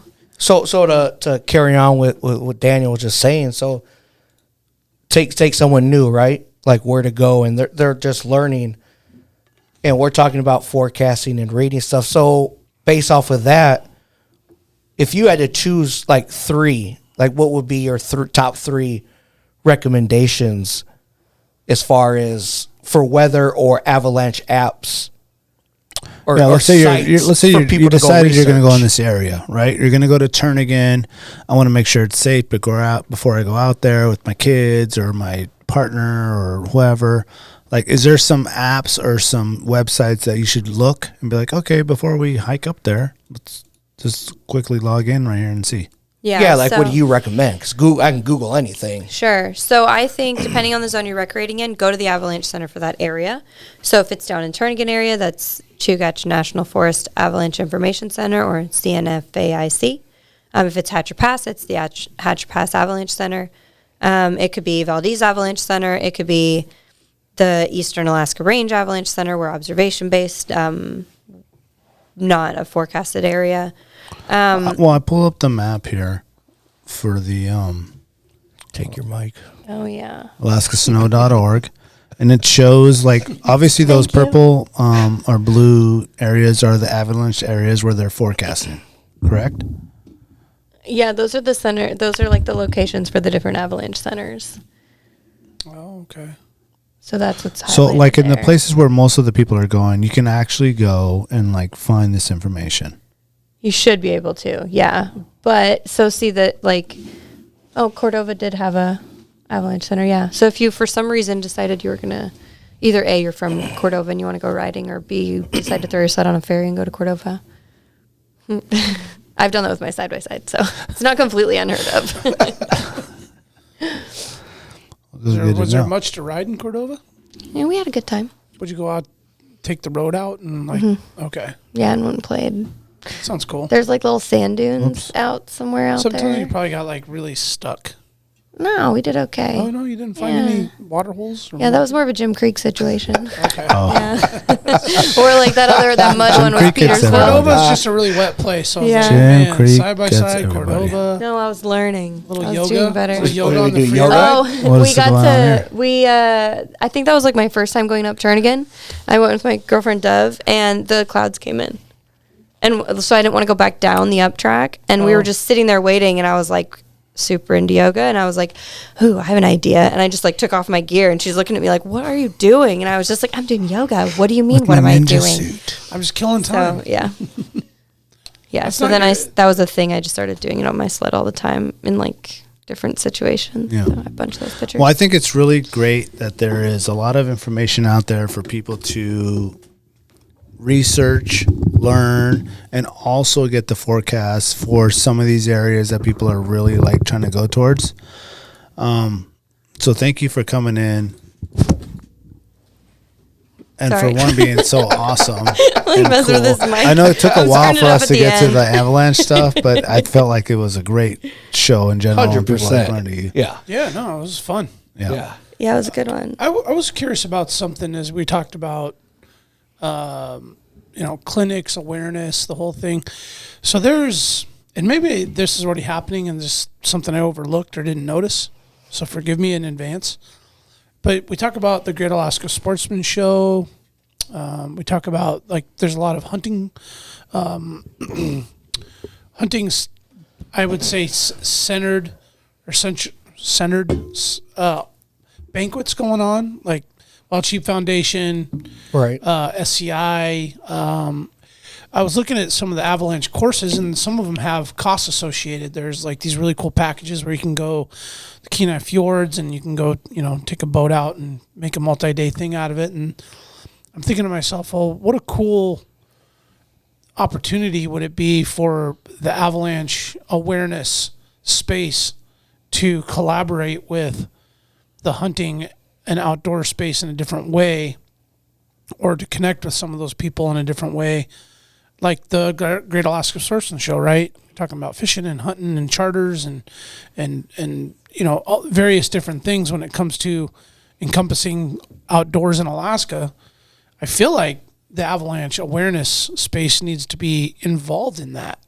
And I don't know if any of the avalanche centers or classes or organizations are present at any of these gatherings, but I feel like that should be integrated into it because of how important the knowledge and resources are, and the folks that are recreating and frequenting the mountains in the backcountry. Has that ever been discussed in like board meetings or anything like that? So ever considered entering into that? it's not been discussed in board meetings I've been in. Okay. That does not mean it's not. Yeah. It's happened in a room that I wasn't sitting in. Yeah. It would be more likely that discussion would have happened with the groups down here if they've happened, just because I think that they're bigger and they're more well developed. Yeah. But now that I'm down, I'm working closely with the Alaska Avalanche School, and that's certainly something that we could look at, and I can find out even if we I think explored it before, or if it's an opportunity for the future. I think it's a great idea. If you tag team with, just say the Wild Sheep Foundation, just as an example, right?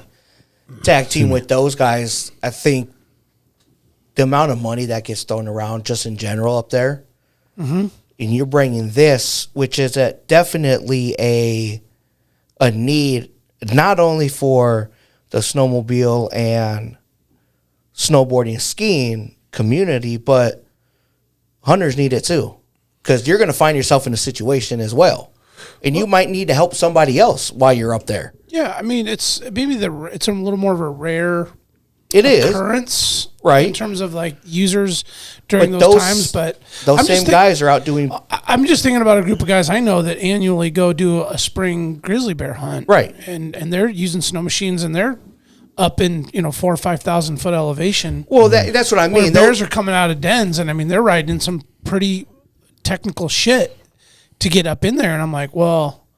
Right. I mean, I don't think a guy is thinking like, well, I'm going bear hunting. I should probably bring my Avi gear.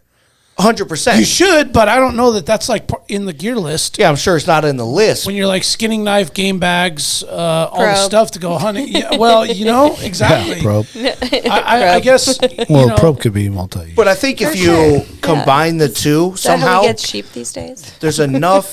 There'll be enough interest, because this group is definitely in their off time recreating over here as well. That's the other part. And so you might be able to make a connection to where your program is a 501c3. So, hey, we're going to start dumping money into this, where we can offer, if you're a member of, say, the Sheep Foundation, right? Well, they could do just a simple class or something. Yeah, like hey, when you could tailor your classes are for free because we're donating $15,000. I mean, you got mountain hunting clinics and skinning clinics prior to a foundation banquet. It's like, okay, well, add an avalanche component. I know some people are gonna be like, what? Like, that, very rarely am I in a position where I could be potentially in avalanche danger. It's like, well, actually, you probably are in that more than you think. Right. Yeah. Right. There's a lot of guys that have, like, especially spring bear hunting. I've gone into a ravine and mid-April thinking like, oh, it's all good. And early morning, the snow was crusty, walked into a ravine. There was a huge slough of snow that came down, and I'm like, fuck, I probably would have walked in here if that slough hadn't come down, and maybe I would have been. So I got my gears grinding like, holy shit, this was just a harmless, like, quick walk in the woods, go poke around for some spring bear scouting. Right. And little did I know, I walked right into a fucking death trap. And I just think about how many guys are doing that, or how many people are doing that. Well, I think the key that you said is that they don't realize. Yeah. Because they're focused on bear hunting, and it's. I just feel like it could be an education component added to what already is a continuing education process of outdoor recreation, not just like the hunting space. But I do feel like there's a collaboration opportunity there. And yeah, I agree. We're going to need you to sign up. Yeah. Yeah. All right. Might just be worth the conversation, and where do you need my signature? If we're talking about reaching more listeners and learning people up, I think you want to expand on all opportunities. Sure. And all audiences that you can, especially in Alaska. Yeah. So I agree. Yeah, I think that's a really good observation. And that's all I got to say about that. Great. Well, that was great. Thank you. That was really long-winded, dude. God damn. Okay. We talked about fracking for about 30 minutes. Can I get my freaking avalanche information? That's a better word. I didn't tell you guys that about when me. You say fracking, sounds cool. Okay. That's not we my had to get into tattoo talk. But we are running long. We are running long. We are. But let's just say, if people want to learn more, where should they go? The Alaska Avalanche School website. Okay. alaskasnow.org. Okay. And that'll get you to the Alaska Avalanche Information Center, avalanche centers, the regional centers. And then if you're looking for Hatcher Pass or Chugach area, it's the Hatcher Pass Avalanche Center site, or it's the Chugach National Forest Avalanche Information Center. And then they all have social medias. Yeah. Chugach Avi's super great about posting. if you're in the South Central region. But yeah, follow Is them on there social beef media. Make it easy between for you guys? yourself. Between any of the Abbey centers? Yeah. Not you to my guys like meet knowledge. up and like, No, I think we're, we're good. better. No, for we casting, all have our like- own zones. Like we got Patrick our own. Oh, we're space. zoned out. We're zoned out. Well, Yeah, it's- we like got boundaries. I mean, Do you got like- hand signals like shirts or something like? no, I think we're all right. Shugat? Do you guys wear certain colors to the meetings? Well, yeah. Don't come up into my zone. You better call me when you come in my It's zone. like we're all showing up in bright yellow Toby suits. yeah. I'm like we sit What? in our mountain ranges. We like have them drawn on the floor. Like, get out of here, Patrick Pass. This is the Alaska range. Jeez. I'm sorry, They're like, you have Shiny. so much Head back to the Chugach range. Yeah, but it's crowded here. We're like, Where we you- like it empty over here. Yeah, Well, thank you, Christina, for making like avalanche awareness fun, totally. because it's something that's like, It's work. I've heard it. People I are know like, it. I think yeah. I know it. Yeah. Da, da, da, da. But it seems like you make it fun, and hopefully that people that tuned into the podcast realize, okay, well, fuck, maybe I should just go do a class, check the forecast at the minimum, get Sure. the materials and the equipment needed, so I don't have to like have a funeral for myself because my friend couldn't find me. Beacon, You know, probe, shovel. It's simple. Like all of us that have grown up here have lost friends and families to avalanches. Like, be smart. There's a lot of technology out there. There's a lot of equipment out there. There's a lot of websites and apps and things like that. Just like utilize that stuff. Like before you go out there, Tons of resources, man. let's be smart. Yeah. And the places that there isn't that, like, let's get there. You know what I mean? Because people aren't just going to Turnagain. People aren't just going to Seward. People are going to McLaren and all these Summit Mountain and all This these other weekend. places. Like, Yeah. you know? So Totally. thank you, Christina, for coming in and being just awesome person and so outgoing and funny. And I think you really brought a little bit of like entertainment to kind of a sore subject. You know, it's no one really wants to talk about like, oh, let's talk about something we could die in. You know, let's talk Sorry. about plane crashes. Like nobody wants to talk about that. You know, Yeah. but I think that we kind of lured people in, and hopefully that something stuck, and that they will take that with them, and hopefully like just do a little research and just maybe go buy that beacon or go buy that extra long probe so that they can be prepared for all the awesome things that are happening in our lives up here. So thank you for coming in and Yeah. being so loosey goosey and awesome with it. It was great. Perfect. That's what Buffalo Trace will do. Tina Yeah. comes out. Yeah. Yeah. Yeah. No, serious, on a serious note, thanks for being authentic, being yourself, and you know, we like that word authentic, right? Fact. Tattooed right Especially on your neck. that cat over there. That's the next tattoo. Yup. Yeah. Yep. Nah. Don't that's spell fact. Twice. Yeah. Don't spell it wrong. Goes like all Rick. the way around. Like Authentic. One should be spelled wrong. I think one should be spelled wrong. One should be spelled wrong. We're gonna be like, it was an accident, so I got it twice. No, I just There's two Dorito I chips. think you know you came to the table. You're very educated. You're very well spoken.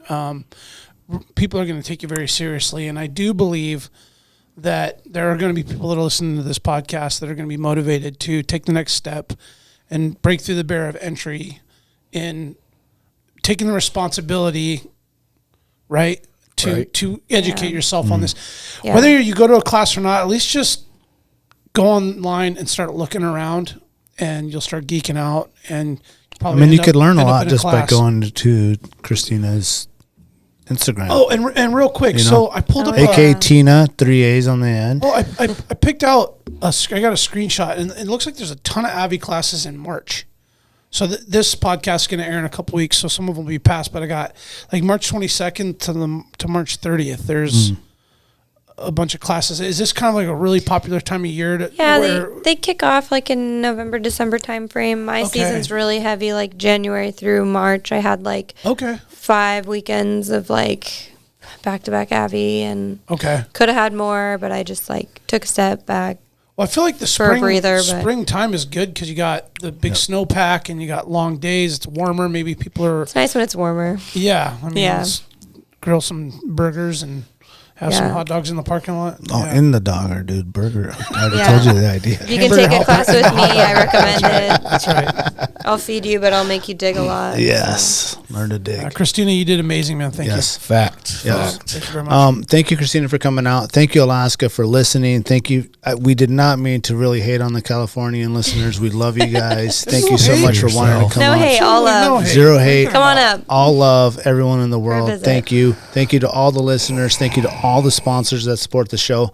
Listen, guys, if there are sponsors, these are our people, these are our boys. Go support them because they are legit and they are helping us help you. Like, if you want the legit gear, go check them out. These guys are really doing it. If you are just a regular person and you want to support the podcast, go to patreon.com/Alaska Wall Project. You can put a little donation in there. Go to the website, buy a hoodie, buy a shirt, go to an event.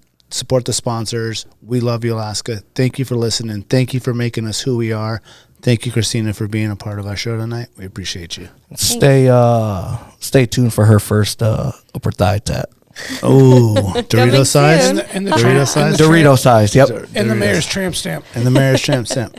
Yes. Thank you, Life Alaska. changing. We appreciate you. As always, please. Stay wild. You'll remember my speaking to you of what I call your overcautiousness. Are you not overcautious when you assume that you cannot do what the enemy is constantly doing? The Alaska Wild Project podcast is brought to you by the following sponsors. Barney's Sports Chalet, supplying hunters with the best hand-selected gear since 1963. The exclusive home of frontier gear built for the rugged Alaskan terrain. Your one-stop shop for all your outdoor needs. Visit Barney's today at 906 West Northern Lights. Big Rays, the Alaskan outfitter, committed to outfitting Alaskans across the state since 1947. Whether you're a recreator, parent, guide, or corporate buyer, Big Rays has the gear you need, tailored for Alaska's harsh conditions. Check out their new exclusive line of Auralic waders. Big Rays for all your outdoor gear and rugged work attire. BigRays.com. Tailored Restoration 24-hour emergency home services, helping Alaskans restore their dreams since 1972. Services include fire, water, mold, post-emergency cleaning, repair, and remodeling. Give them a call in Anchorage, Eagle River, Matsu, or Fairbanks. Hit them up at tailoredrestorationalaska.com.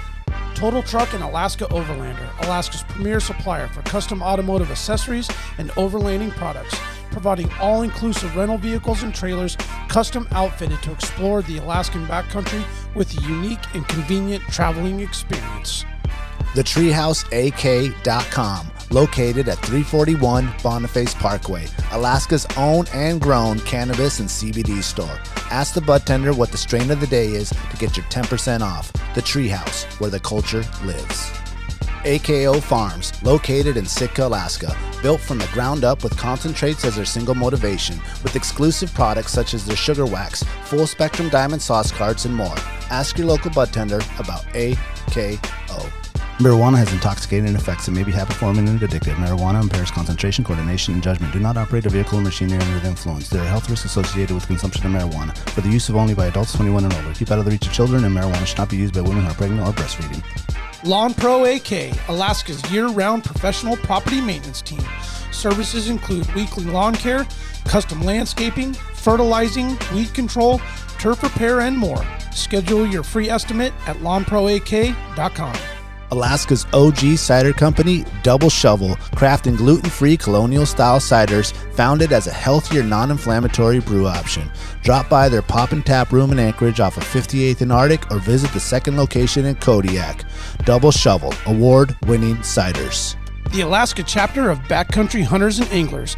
BHA is the voice of our Alaskan public lands, waters, and wildlife. Their goal is to uphold our hunting and fishing legacy while keeping our public lands wild. Stand up today and join BHA at backcountryhunters.org.